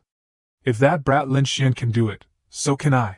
Just as he dove in, a flurry of sharp swords emerged from within the barrier. Seeing this, Song Ling quickly shouted, "Get back!" But it was too late, as he was pierced through by the swords. Everyone was stunned by the scene that just unfolded.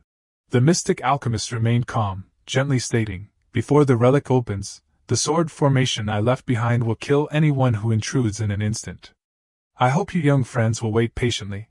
The young man with green hair immediately questioned him, "Is it possible that a late-stage Great Ascension is weaker than a late-stage transformation? Why didn't the sword formation kill him, but instead took out our senior brother?" The calm Master Huindan recounted to them that years ago, while wandering the world, he found a girl who was born with extraordinary talent. Who would have thought that by a twist of fate, he would personally break through his limitations and step into the realm of Earth immortals? After that, he kept this girl with him so she could help future generations gain opportunities. The ruins would open 3 days later, and at that time, the sword formation would dissipate. Whether the young friends could seize their chance would depend on their own abilities. The tomb would eventually open, and one could not turn back time. Meanwhile, inside the ruins, Lin Xian pondered as soon as he entered. Where was this place? Don't even mention treasures, he hadn't seen a single spirit stone. He quickly spoke up, asking, "Is the master here?" Seeing there was no response, he guessed the reason. It seemed the master's transmission was blocked by the great formation outside. Nevertheless, Lin Xian continued to search around, muttering to himself.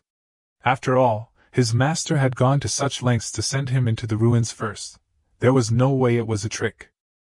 As he walked, he was quite surprised by a purple glow in front of him. Lin Xian speculated, could this glowing thing be the treasure the master mentioned? After pondering without any results, he rushed closer to investigate. Lin Xian peered into the glowing orb. He was astonished to see what was inside. Inside was a girl sound asleep, and Lin Xian exclaimed in surprise, "There's a woman in this glowing orb." The male lead froze, his face turning beet red. "Please don't tell me this is what the master said would be useful to me." Suddenly, the woman opened her eyes and spoke, "Master, you are my master." Lin Xian immediately waved his hands, denying, "I'm not your master, I'm just a tomb raider." The girl moved closer to him and said, "The first person I see when I open my eyes will be my master." Then, she hugged Lin Xian tightly, and he felt quite awkward. "Oh no, this isn't right." After that, she continued, "Master, do you want me?" Her suggestive words made him think of all sorts of inappropriate scenarios. Lin Xian was shocked, thinking, "Wow, she's really bold." He felt a nosebleed coming on from excitement, but out of pride, he chuckled, "Let me find you some clothes to wear first." However, the girl said nothing and just stared at him with wide eyes.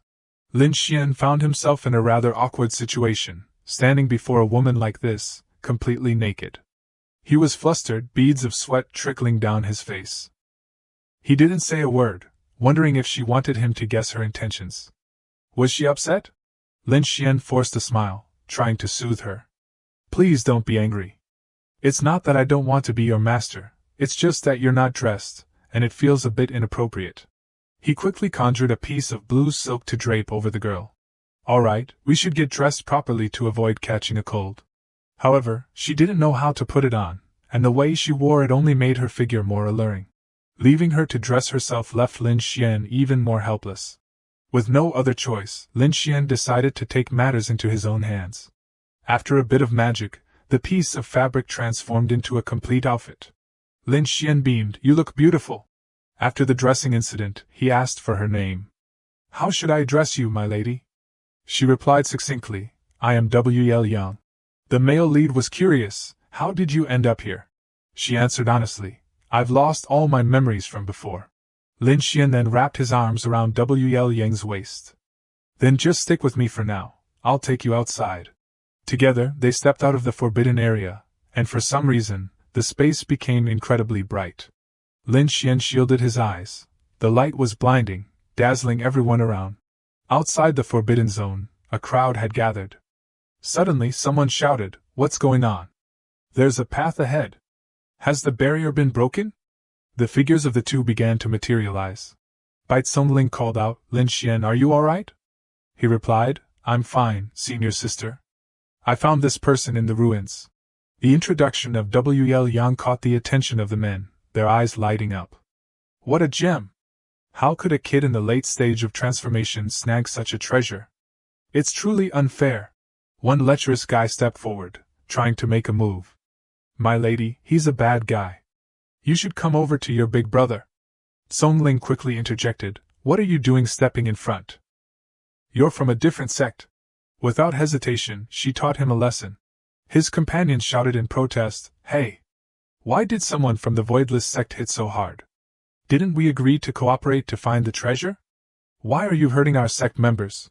Bai Tsongling turned around with a frown and said, "Lin Xian is one of us from the Wudong sect, and he has already obtained the treasure.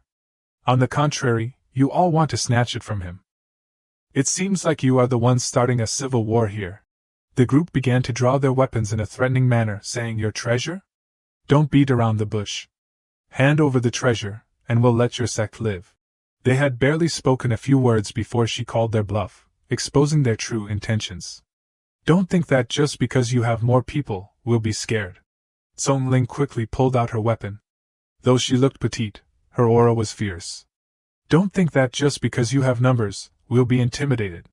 They thought she was an easy target, and continued to talk tough. "Do you really think that the Wudong sect can single-handedly defeat all the other sects here? When you get beaten to a pulp, don't come crying to us. Song Ling felt a bit anxious. It was frustrating that she couldn't scare them off. However, she still shouted, right now, all the sects are rushing here to fight over this precious cauldron. Junior brother, you must hold on tight. Hearing his senior sister say that, Lin Xian was surprised and pointed at Wl Yang. Is she the cauldron? Senior sister, what's going on? Song Ling replied, don't you know what's happening outside? You really haven't heard anything since entering the ruins? Song Ling firmly asserted, this woman is the only key for the seniors to break through to the Earth Immortal realm during the late stage of the nascent soul period. She is the precious cauldron they've been talking about. The followers of that lecherous guy shouted to fight. Let's take out this kid and everyone from his sect first, then we'll discuss who gets the precious cauldron. Song Ling looked tense and instructed Lin Xian, Junior brother, we'll hold them off for you. You need to take this woman and find Elder Lu. As long as you find Elder Lu, you'll still have a chance to survive. After hearing his senior sister, Lin Xian pondered for a moment. Then he smiled and said, Senior sister, I've only reached the late stage of the transformation stage. Do you really think I can escape from so many late-stage Great Ascension cultivators? Besides, the reason they haven't attacked yet is because whoever snatches this girl from me will become their next target. Song Ling thought about it, and found his reasoning quite valid. At that moment, Gui Ming spoke up, Senior sister, didn't you say that this cauldron could help someone break through to the immortal realm? I think its effects are quite significant. So why not let Junior brother give it a try? Don't just think about a single leap to the clouds. Continuous breakthroughs are also a given, Fan Shui added. If we had another great late-stage cultivator, it would be very beneficial for us. Lin Xian listened and pondered, realizing something he didn't quite understand. Even a novice cultivator knows that a cauldron requires dual cultivation to work. Are you all suggesting I perform that act in front of so many people? Just then, a man spoke up, Junior brother, what time is it? Are you still worried about your pride? For the glory of our undetermined heavenly gate, what's a little sacrifice? Hearing this, Lin Xian thought, a little sacrifice? How ridiculous! Lin Xian immediately shook his head in refusal, Senior brother, this isn't right. Chu he then provoked, looks like Junior brother Lin is still quite sensitive. Lin Xian felt uncomfortable. There seemed to be a malicious intent in those words. Chu he turned to approach Wl Yang, saying, to help our junior brothers and sisters out of this predicament, I am willing to sacrifice myself. After all, my cultivation level is higher than junior brother Lin's, he said, placing a hand on Wl Yang's shoulder. In an instant, Chu He was sent flying by Wl Yang's defensive power. Everyone present was astonished. Just a defensive stance could send someone flying. That's impressive. Lin Xian, seeing this, had a delighted expression. Have you reached the immortal realm? That's incredible. Senior sister, have you seen this? They think they can take you with just these small fries. Isn't that like asking for death? Song Ling agreed, finding it reasonable. The group of men who had been so loud earlier now looked pale. An immortal could easily wipe out dozens or even hundreds of tribulation stage cultivators at once. Especially since there wasn't even a single tribulation stage cultivator here. Wl Yang finally spoke up, Master, although I have the cultivation of an immortal, I have never learned any divine techniques. I only possess this body of immortal energy, with no offensive skills at all. Lin Xian exclaimed, Oh no, senior sister. Who asked you to say that? Your words just ruined everything I set up. At this moment, the others heard and shouted, so that little brat was just trying to scare us. The male lead sensed that trouble was brewing. One hot-headed guy shouted, Brothers, charge. Take them out first, grab the treasure later, everyone charge ahead. At this moment, Lin Xian stood in front, speaking to those around him, Brothers and sisters, quickly step aside for me. One thug with a spear lunged forward to attack, shouting, You trash, know your place. If you want to be a hero, then I'll make it happen for you. Everyone worried about Lin Xian and reminded him to be careful. The battle between Lin Xian's group and the bandits officially erupted, with the thieves striking first, targeting Lin Xian as their main prey. Fortunately, Lin Xian reacted in time and pulled out his precious artifact. This artifact could absorb attacks and double the damage back to the attackers, so Lin Xian took advantage of this and aimed it at the bandits.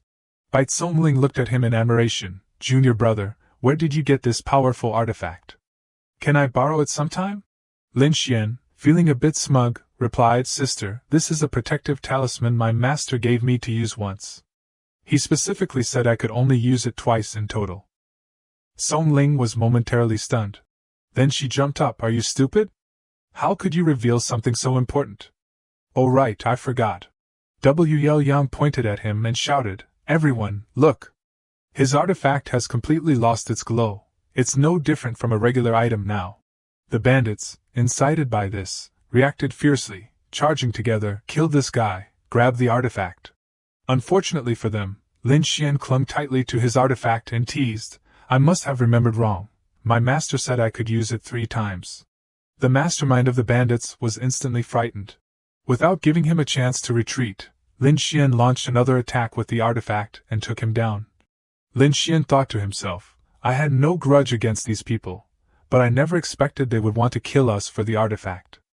Without the powerful talisman my master gave me, we would have been the ones dead.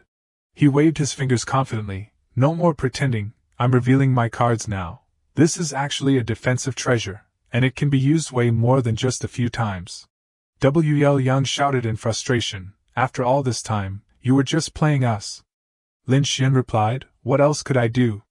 If I didn't lure you close to the artifact, how could I capture all of you? One bandit wielding a spear charged in, wanting to test Lin Xian's strength, saying, I don't believe it. There can't be a defensive artifact this powerful. This kid must be tricking us. Here comes another attack. When he approached Lin Xian, the armor created by the cauldron made him a bit uneasy. What? Can he also create barriers? However, unable to dodge the attack, his dragon spear collided with the barrier of the cauldron, resulting in him being sent flying for dozens of meters. Lin Xian was once again caught off guard. After all these years, honestly, who would believe it? Is this really the Brotherhood of the Gourd saving the old man? They definitely need to pay back each life one by one. Song Ling leaned in and whispered, Can this magical artifact be used infinitely? With such destructive power, if there were limits, it would be fine, but if it can be used endlessly, isn't that a bit too overpowered? He thought for a moment and replied, I don't think so. After all, what kind of magical artifact in this world can be used forever? So, can those late-stage Great Ascension cultivators smash it? He chuckled softly, relying on them alone? At least someone with the strength of a late-stage human immortal like Alda Lu would be needed. In the future, please don't drag me into this. I'm really not up to it, Alda Lu said. After that, Lin Xian called out to W. Yang. He approached her and said, To be honest with everyone, although I've entered the ruins and obtained the best treasures, Lin Xian is someone who only cares for himself, not for others. In the ruins, the only thing I obtained was her. Why don't you all enter the ruins and personally seek out your own opportunities? Hearing this, Song Ling got annoyed. Junior brother, why should we share the treasures inside with those who want to lead us into a trap? Senior sister, that's not right. All of you gathered here are simply hoping to obtain great treasures, and moreover, they've already lost so much vitality. If there's no compensation, I would feel quite guilty. Surprisingly, she was swayed by his words, her face showing understanding, as if there was indeed some truth to it. Lin Xian turned to his teammates and said, Fellow brothers and sisters, let's go. So the group followed behind him, and Song Ling leisurely remarked, Junior brother, I didn't expect you to be so generous. But that's not right. If you're generous to others, they might not be generous to you. Lin Xian replied, Lioness, I know that. Hearing this, she sighed. There's no other way. If we don't think of a way to retreat soon, if the cauldron in your hands can't hold up any longer, then the situation will turn against us. Lin Xian praised her concern, surprised at how quick-witted his senior sister was. He reassured Song Ling in front of him, But you don't need to feel unfair in your heart, because in the ruins, aside from W. Yang, there are no old folks left. Song Ling was a bit surprised but quickly dashed off, urging everyone to hurry. If they waited too long and got discovered, they would definitely be hunted down again. Meanwhile, inside the mountain cave ruins, the bandits had arrived and sensed something was off. Where was the treasure? It must have been snatched away by that late-stage thief. Damn it, that kid played us again. We can't let them get away. Back with Lin Xian, Song Ling asked him her burning question. Hey, junior brother, how did you manage to get in there? That sword formation was intense, yet you went in without a scratch. Lin Xian looked puzzled. Sword formation? What sword formation? You mean the barrier at the entrance of the ruins? He scratched his head, recalling, now that you mention it, I did feel the presence of a barrier back then. But when I got closer, I didn't feel anything at all. Gui Ming interrupted Song Ling's question, saying, and do you know, after you entered, many mid to late stage body refinement cultivators tried to get in too. But they were all obliterated by that sword formation in an instant. But how did you do it? Even if you're strong, I really didn't see any sword formation at that time. He quickly turned away and made up a flimsy excuse, thinking maybe it was fate. He realized that all of this was thanks to his master's intervention, so he silently expressed his gratitude. On the other hand, Yu Qing and Yu Rong were watching Yu Qing's expression, and the little girl wondered, why is your face so red, big brother? Are you sick? No, Lin Xian's voice echoed from the crack. The urgent situation at hand was to find the treasure and get out quickly, or else. Yu Qing instructed, don't rush to leave. There's still something useful for you inside. He understood and decided to stay a little longer. Song Ling felt a bit annoyed at everyone's sluggishness. They had the advantage now. It was time to start exploring the ruins. Let's do what we need to do, but absolutely no acting alone, got it? The group replied in unison, understood, elder sister. After giving her team a pep talk, Song Ling still felt uneasy. Now that her junior brother had obtained the treasure, the Voidless sect would surely attract countless enemies. If they encountered a lone disciple of the Voidless sect, the consequences could be dire. After reaching a consensus, they immediately moved into the cave within the ruins. After a short while, they arrived at a place that looked like a small town, seemingly already inside the ruins. Song Ling directed, from now on, each person should search 2 rooms, and what they find will depend on everyone's luck, so, let's get moving. Lin Xian and Wei Yang followed the order and randomly chose a room to explore. He said this room is the brightest. There must be some good stuff inside. What caught their eyes was a stunning dress hanging on the opposite side, and look, that protective armor was actually a mid-grade mystical artifact. Unfortunately, it was women's wear, and I can't wear it. If that's the case, I might as well give it to my master. After thinking through his plan, he took W.L. Yang's hand and said playfully, you've been with me for a while now, let's find a spot in the room to rest, my dear. I don't want to. W.L. Yang then leaned into his embrace and said, you are the first to see my entire body, and you are my master. So no matter what, I will not leave your side, and her next action made Lin Xian's face flush instantly. He quickly distanced himself from W.L. Yang, saying, but if you keep sticking to me like this, I won't be able to fight if we run into danger, right? But, Lin Xian gently patted W.L. Yang's head and reassured her, don't worry, during this time, I promise to always be by your side and won't leave you for a moment. Hearing this, she finally let go and followed his lead. With the awkwardness cleared, Lin Xian approached the armor and began to collect it. Suddenly, he heard voices coming from outside the door. See, I found this incredible treasure. Nothing can compare to this. This news piqued his interest, and without hesitation, Lin Xian pushed the door open and rushed out. It's so lively outside, let's go check it out. In the room across from him, 3 people were chatting, saying, brother, you're so lucky. No way, after we get out, you must invite me to the Celestial Academy. Right, I suddenly feel like the low-grade mystical artifact in my hand isn't that impressive anymore. Lin Xian secretly rejoiced, great, so many people came here to cultivate. This Chu He really knows how to brag. Chu He, basking in the compliments from the crowd, appeared quite pleased, of course. This thing is already on par with someone else's treasure. Lin Xian immediately reacted, what do you mean, a treasure that no one can compare to? Where is it? I can't see it at all. Wanting the whole world to recognize him, Chu He quickly pulled back the curtain behind him and said, I discovered this treasure behind this screen. Behind that screen is a pool of spirit liquid. He continued to sneer, with so much spirit liquid, if converted to spirit stones, it must be at least several million, right? Some of the guys who heard this were incredibly excited. Senior brother, with this amount of spirit liquid, in 10 years, you'll definitely be able to break through the heavenly tribulation and ascend. To become an immortal, that's for sure. On the contrary, Lin Xian viewed it as just a regular liquid. He rolled his eyes and said, this little bit of spirit liquid is mixed with impurities. What's so amazing about that? Besides, we're all at the mid-stage of the Great Ascension, as if we've never seen this before. Chu, he continued, there's quite a bit of spirit liquid here. I probably can't use it all by myself. Once I gather enough to break through the heavenly tribulation, we can all share. The others immediately protested, Junior brother, how can that be? This is something Senior brother discovered, so it's his personal property. It has nothing to do with us.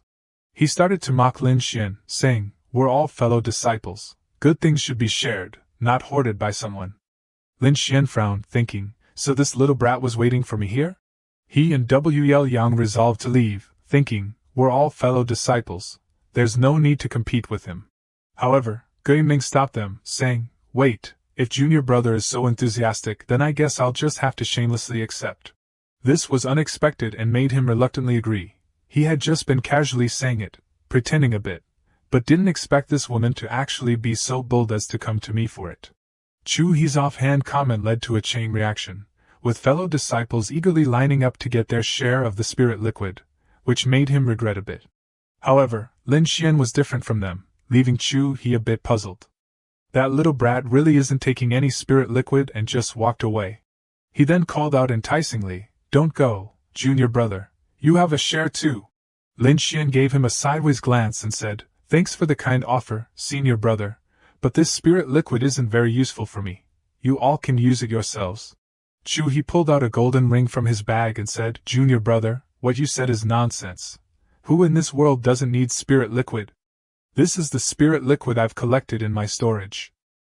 Ring, if you don't take it, you're looking down on me. His actions left Lin Xian confused. What's up with this guy? He's even using the persuasion tricks from the 21st century drinking games. With no other choice, he reluctantly accepted Chu He's flimsy goodwill and decided to walk away. After all, they were fellow disciples, and there was no need to make things tense. Just as he was about to touch the ring, Chu He suddenly pulled his hand back. He teased, do you really think I'm going to open a charity for you? You want it, you take it. You don't want it, then forget it. Chu He's loud antics immediately attracted the attention of other disciples. It seemed something was going on over there, so they decided to check it out. It looked like Chu He and Lin Xian were having a spat over some spirit liquid. He frowned, clearly displeased. After all this effort, it turned out this guy just wanted to embarrass him in front of everyone. He had hoped for a harmonious atmosphere. But here was Chu He stirring up trouble. Realizing this, he spoke up, so it turns out my senior brother's good intentions were all just an act. Just now, he clearly said that if I didn't take it, it would be disrespectful to him. But when I was about to take it, he changed his mind so quickly. His words immediately sparked whispers among the crowd, breaking the earlier silence as they began to murmur among themselves. Chu He, feeling humiliated, was furious and snapped, what nonsense are you spouting? W.L. Yang quickly came to his master's defense. I can testify that everything my master just said is true. He clearly wanted to humiliate my master. Gui Ming smirked at Chu He's trembling form. I see you're just jealous that Lin Jr. has that top-notch furnace. I can't believe Senior Brother Chu is such a petty person. Should we just return the spirit liquid to him? I don't want to be on the bad side of someone so small-minded. Lin Xian waved his hand. It's fine. I think Senior Brother Chu didn't mean it that way. After all, we're all fellow disciples. Let's not ruin the harmony. The more he listened, the angrier Chu He became, clenching his lips and cursing under his breath. Then, he gathered his spiritual energy and charged at Lin Xian. Gui Ming was startled by this reckless move. Lin Xian, watch out. He raised his hand to block Chu He's attack, sending him flying back. Lin Xian looked at him struggling and couldn't help but chuckle. I just gave you a light push. How did you end up flying out like that? The other disciples rushed over, asking, Senior brother, are you okay? Chu He lay curled up on the ground, speechless. Slowly he stood up, trembling, filled with resentment. Lin Xian, you actually dared to do that. If I don't kill you today, then I'm not a member of the So family. Chu He was being all tough, wanting to take down Lin Xian, but suddenly someone stepped in to stop him. So it turns out that's Bai Tsongling. She seriously asked Chu He what they wanted to do, since they were all from the same sect. Why use their powers against each other? Chu He started whining like a child to Bai Tsongling. Sister, I just wanted to spar with Lin Xian, but he actually hit me. So I'm really annoyed and want to teach him a lesson. Bai Tsongling listened and couldn't help but look down on Chu He, saying, "Oh, is that so?" Lin Xian stood calmly to the side and said nonchalantly, "Senior brother, don't slander me. I've been standing here without moving." "Who actually made a move?" "I believe everyone saw it." Chu He couldn't swallow his anger, stomping his foot in frustration, unable to defend himself. Bai Tsongling sighed and said, "All right, everyone, let's not make a scene. Did we come to the forbidden area just to argue?" She began explaining to both sides not to bicker anymore, saying, "No matter what, he's still your senior brother. Don't bully him just because he has a little talent." Chu He still grumbled, "Sister, it's him." Bai Tsongling snapped back, "All right, do you still want to embarrass yourself more today?" Then she thought about something, realizing that the strategy for finding treasures was all about luck, with those who arrived first getting the best finds. No wonder some disciples had bad luck and ended up with nothing. She then boldly announced to everyone, "I've thought about it. To avoid future conflicts arising from wealth disparities like today, we should change our strategy a bit. For fairness, from now on, we'll share any newly discovered treasures equally. Even if someone had bad luck before, after the equal distribution, at least everyone can get a spiritual artifact." The disciples wholeheartedly agreed, responding in unison, "I think this suggestion from Sister is great. You're so wise." Scene shifts to the entrance of the forbidden area. Someone asked Elder Lu, "What's going on? Why are hundreds of people rushing out of the forbidden area?" Elder simply replied, "I don't know." A person standing under the boat shouted loudly, "Elder, a treasure has appeared. That's a relic left by the mystic alchemist, containing a top-grade cauldron that can help someone break through and enter the immortal realm." The person on the boat still couldn't believe it and asked again, "Is that true?" The other replied, "Yes, but the cauldron has already been taken by a late-stage transformation disciple from the Wudong sect. Moreover, he used his strength to kill thousands of disciples from various sects." As for Elder, the man was getting anxious, saying, "Elder, what should we do now?" Elder advised him, "Don't panic. Earlier, I used this secret communication technique with the sect master. I believe he will make his own decisions." Scene changed to Qin Hai Feng. Elder Wang told Elderly that this time Lin Xian has gained a great opportunity. Being his master, why not join him at the forbidden area? Yu Qing replied, "The sect master previously mentioned that all the immortal elders would go to Tong Tianfeng, but I have only just reached the late stage of tribulation, so I won't cause any more trouble." Elder Wang continued, "If that's the case, Elderly can wait here for my news. Lin Xian has extraordinary talent, and this time, no matter what, I won't let him face any danger." Yu Qing listened and replied, "Thank you, Sect Master." Bidding farewell to the Sect Master, Elder Wang soared into the sky. Wu Heng, standing behind Yu Qing, mischievously said, "These people are really interesting. They're making such a big fuss over a batch of cauldrons breaking through to the Earth immortal level." Yu Qing then told her, "I'm too lazy to eavesdrop here. I might as well go to the little world to tend to the flowers and grass." Wu Heng recounted to Yu Qing that Lin Xian had seized the cauldron and had now become an enemy of the world, yet she was still here. Yu Qing, upon hearing this, fell into deep thought, dazed and unsure of what to do.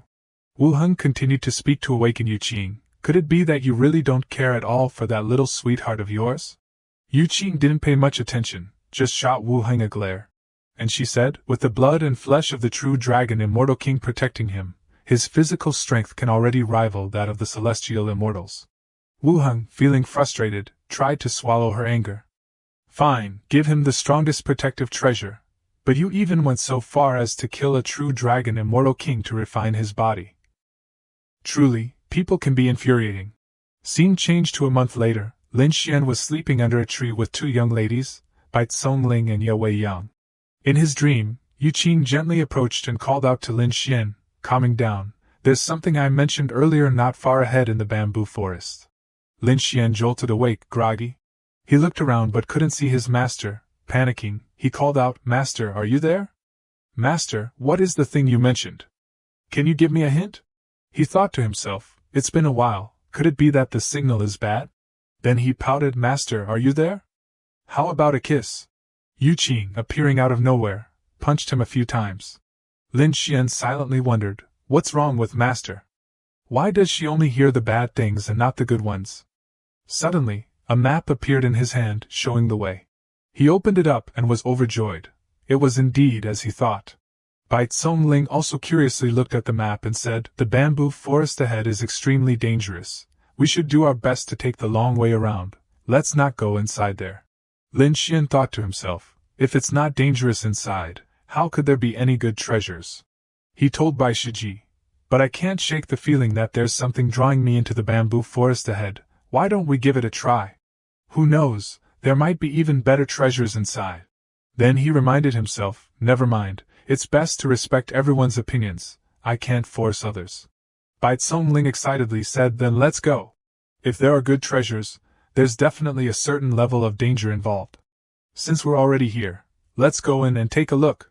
Lin Xian earnestly instructed everyone, "Dear seniors, I appreciate everyone's trust. Once we enter the bamboo forest, no matter what happens, I will do my utmost to keep everyone safe." Chu He, sitting in a corner, said, clearly knowing it's dangerous but still wanting to lead everyone inside, "Who knows if you have your own agenda, wanting to drag others down with you?" Bai Tsongling angrily shouted, "Soar Shitty, please stop talking."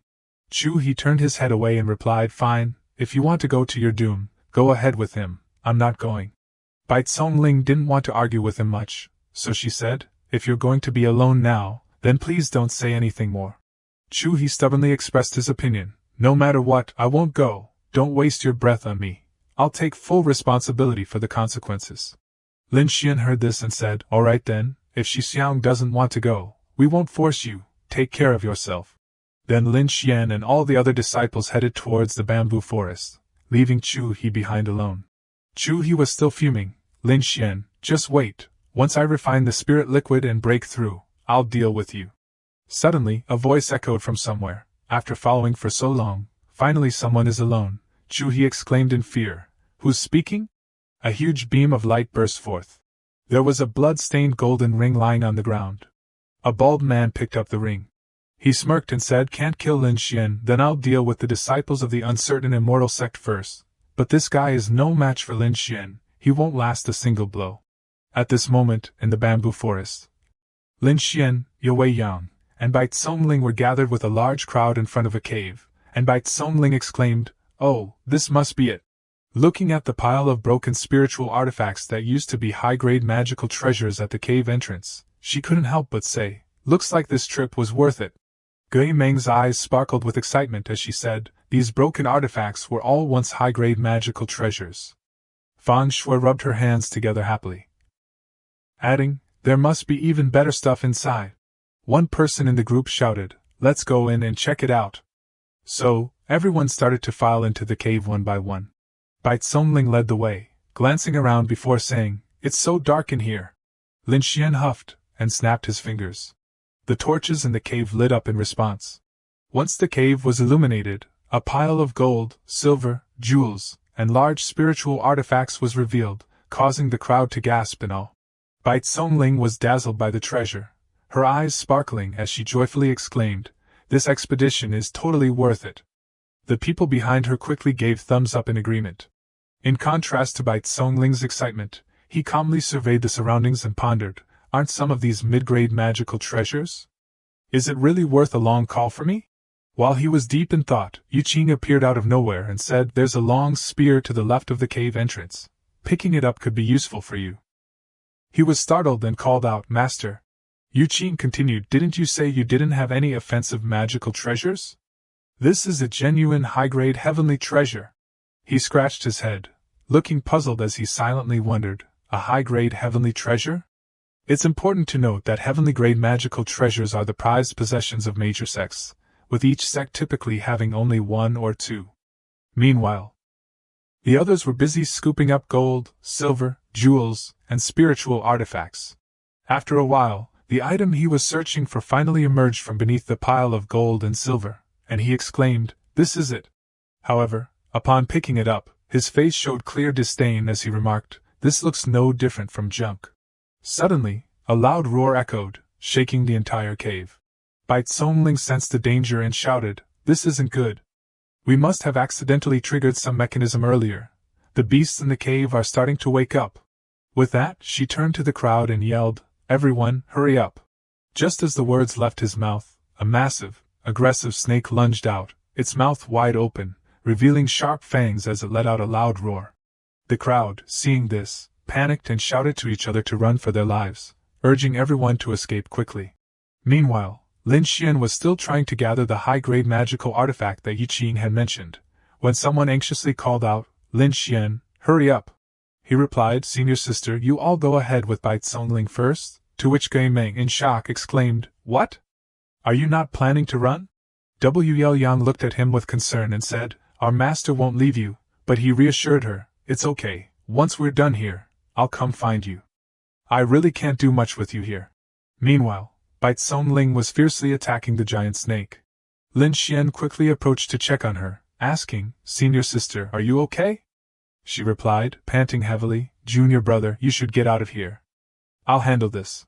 However, the snake was closing in on the two of them. Seeing this, he said, "I think it's too late now." The snake opened its mouth and launched an attack towards them. Bai Tsongling cursed under her breath, "Damn it, the protective barrier I set up earlier has left me with hardly any magical artifacts left. I don't know if I can hold it off again." The enormous snake struck down towards him. He quickly pulled out a magical artifact, confidently stating, "Usually in these situations, the main character should come to the rescue, right?" The magical artifact created a protective barrier that shielded them from the snake's powerful attack. Moreover, it even sent the snake flying backward. At that moment, he couldn't help but admire himself, thinking, "No doubt about it, I'm quite handsome." Bai Tsongling tugged at his sleeve, reminding him, "Stop admiring yourself and hurry up." Suddenly, he sensed a surge of power from behind, and his expression tightened as he thought, "What? Is it still alive?" The source of power charged towards Bai Tsongling, and he shouted anxiously, "Senior sister, be careful." But it seemed she didn't hear him and stood frozen in place. With no other choice, he dashed towards her to take the hit, cursing inwardly, "Damn it, senior sister didn't hear me in time." By the time Bai Tsongling reacted, Lin Xian had already been struck and spat out blood. She worriedly called out his name, "Lin Xian." As the scene shifts, the group of people rushes out of the cave, and when they reach the entrance, they can't help but breathe a sigh of relief. "We made it out." That was terrifying. I honestly thought we were done for. Gui Meng and Fang Shui exchanged worried glances as they turned to look at the cave. Fang Shui spoke urgently, "We've escaped that monster, but senior sister and Lin Xian still haven't come out." Yes, Wu Yang noticed something and spoke up, "It seems there's some activity at the store entrance." A hand pressed against the cave wall, followed by Lin Xian, who rushed out in a panic while holding Bai Tsongling. As he ran, he shouted, "Everyone, be careful! The monster is about to come out." The crowd reacted to the news like a bolt from the blue, unable to believe it and shouting in disbelief, "What?" Sure enough, the giant snake chased them all the way to the cave entrance. The group, seeing the snake hot on the heels of Lin Xian and Bai Tsongling, couldn't help but shout in panic, "Lin Xian, hurry over here! Watch out behind you!" Bai Tsongling looked extremely tense and said, "Everyone quickly retreat." The snake didn't give the group a chance to escape. It menacingly opened its terrifying mouth and unleashed a powerful force towards them. A surge of power swept through the crowd, causing a loud commotion that sent people scattering in all directions. Lin Xian focused his energy and shouted loudly, "Come hide with me." Suddenly, the bracelet on his wrist started to make a noise, and he puzzledly said, "What is this?" Then, the spear, a top-tier divine artifact that he had just collected, appeared. A few people couldn't help but express their admiration for Gui Meng, who pointed at the spear and exclaimed, "Wow, this weapon is so cool." Meanwhile, Fang Shui kept cheering. "Come on, junior brother, you got this." You see the scene unfold and without hesitation, you grab your spear and charge at the giant snake, thinking to yourself, if it's going to be like this, so go ahead and make your move. A massive explosion erupted in the sky. Kui Mong and Fang Shui were down below, channeling their energy to create a protective barrier for everyone while anxiously calling out, "Lin Xian, junior brother, are you okay?" A little while later, the giant snake lay defeated at your feet, its blood pooling across the ground, while you stood with one foot on its head, grinning and saying, "Done." The crowd was taken aback by the scene before them, secretly thinking that the unassuming black fire staff was actually a top-tier celestial artifact. Could it be that the handsome guy was the chosen one? How infuriating! Gui Meng and Fang Shui looked at him with admiration, constantly praising him. Lin Xian, you're so cool. We had no idea you were this amazing. He laughed heartily and replied, It's all right. Bai Tsongling then stepped forward, worriedly asking, Lin Xian, are you okay? Is your injury all right? Hearing her words, he suddenly remembered the wound on his hand. He touched the spot where he had been hurt, but aside from a small tear in his sleeve, everything else seemed fine. There were no scratches on his arm. Bai Tsongling frowned in disbelief and asked, How is this possible? He crossed his arms and smiled. It must be because my body is strong, it healed itself. Fan Shui also came over, tugging at the corner of his shirt, saying, Junior brother, you were incredible just now. If it weren't for you, I think everyone would have been in serious trouble today. He humbly replied, Don't say that. It was thanks to everyone shifting the beast's attention that Bai Shiji and I could escape safely. Besides, it was just good luck to find that high-grade magical artifact, he added, then walked past Fang Shui, who looked at him with admiration. Dwl Yang quickly hugged one of his arms and said, Master, you're finally back. Bai Tsongling, standing to the side, sighed, revealing a hint of regret. Not only did you get that top-grade cauldron earlier. She puffed her cheeks and thought to herself, now even if you casually pick up a piece of scrap metal, it could turn out to be a magical artifact. How can anyone live like this? Seeing her like that, he walked over and put an arm around her shoulders, saying, I didn't expect Shiji to be so concerned about this. He then laughed, and justified. Everyone has their lucky moments in life. She retorted, but you're just too lucky. It makes people both envious and jealous. He didn't continue the banter but turned to look at the sky, thoughtfully saying, Even so, I feel that whether it's Wei Yang or the high-grade magical artifact, it's all thanks to Master. In fact, if it weren't for him, I wouldn't even dream of having these things. Bai Tsongling huffed at his words and said, Look at you, so full of yourself. He shot her a smug glance and said, With such beautiful women in the family, isn't it only natural to brag a little? She clenched her fists in frustration but couldn't find the words. Only able to angrily call out, You. Just then, Fang Shui approached and placed a hand on Bai Tsongling's shoulder, asking, Shiji, where should we go next? She unfolded the map and said, Let's take a look. Suddenly, he spoke up, Sister, I suggest we stop searching for relics. It's taking too much time. Instead, why not just go for the loot that's already available? He continued to analyze. This time, there are a total of 10,000 cultivators in the forbidden area. We only need to grab 2 or 3 portions, and the rewards will far exceed what we'd find on our own. Bai Tsongling's face showed clear disinterest as she replied, But they all fear your power. Right now, they see you as someone to avoid. Trying to rob them might be a bit too challenging. He confidently assured her, No worries. If I've come up with this idea, I'll find a way to make sure they can't escape my grasp. Gui Meng and Fang Shui were thoroughly entertained by his bravado, while Bai Tsongling raised an eyebrow, thinking to herself, This kid is getting cocky again. A month later, the major sects were all sending their strongest experts to keep an eye on the forbidden area, all vying for the precious cauldron. Elder One stood at the bow of the ship, holding a feather fan, deep in thought as he gazed at the water. It seems the situation here is even more intense than I imagined. If it weren't for Elder Lu's presence keeping things in check, our mission could easily turn from support to a rescue operation.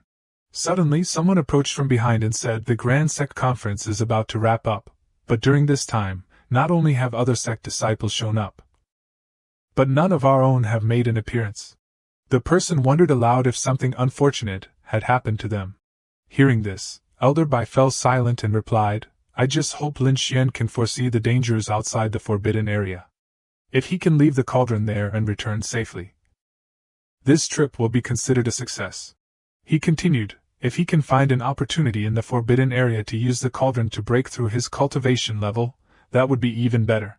Meanwhile, inside the forbidden area, Lin Xian was focused on executing his techniques. After a moment, he shouted, Split! And the spear behind him instantly multiplied into countless other spears. He then pointed forward and shouted, Launch! A barrage of spears shot off in the direction he indicated. The crowd gasped in astonishment at the strange light emanating from the sky, asking each other, What is that? It's shining up there.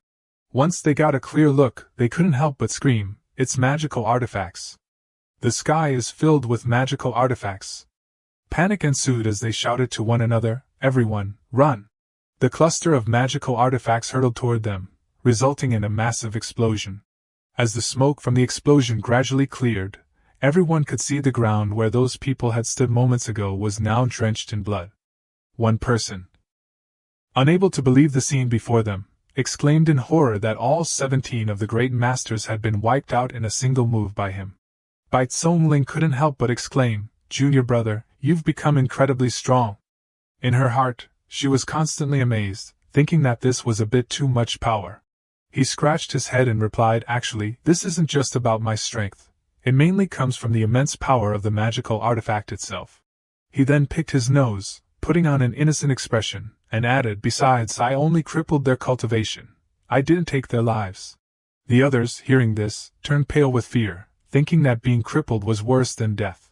He began to direct everyone to sort through the treasures, saying, "Let's clean this up, and then we can divide the spoils." The group responded in unison, "Got it." Once the task was done, he stored the magical treasures in his ring and muttered to himself, "Time's running out. The White Gate Conference is about to end." Suddenly, an earthquake struck, causing them to stagger and lose their balance. Fang Shui asked in confusion, "What's happening? Why is there an earthquake all of a sudden?" Meanwhile, Gui Meng exclaimed, "The power is overwhelming." He frowned and gritted his teeth, saying, "This power is immense. Could it be that someone even stronger from another sect has come for revenge?" Yue Wei-jiang anxiously supported him as his consciousness began to fade. His eyes gradually closed, and he cursed under his breath, "Damn it, I'm losing consciousness." Seeing him like this, someone called out his name in worry, "Lin Xian." Lin Xian glanced around. He quickly realized, "This is the place where we first entered the forbidden area. We've been transported back." Yue Wei-yang supported him and asked, "Master, are you okay?" The forbidden area slowly began to fade away, and the elders gradually appeared in the sky. He looked at them and thought, "So many late-stage immortal elders have come."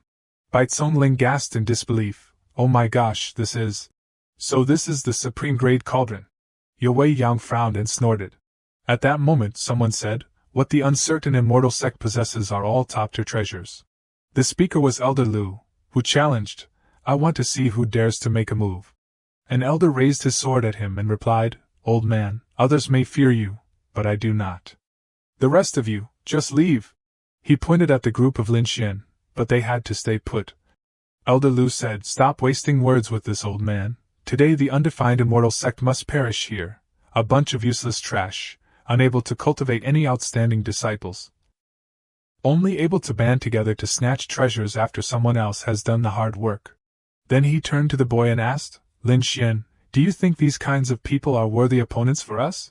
After waiting for a moment without hearing a response, he looked over and was suddenly taken aback.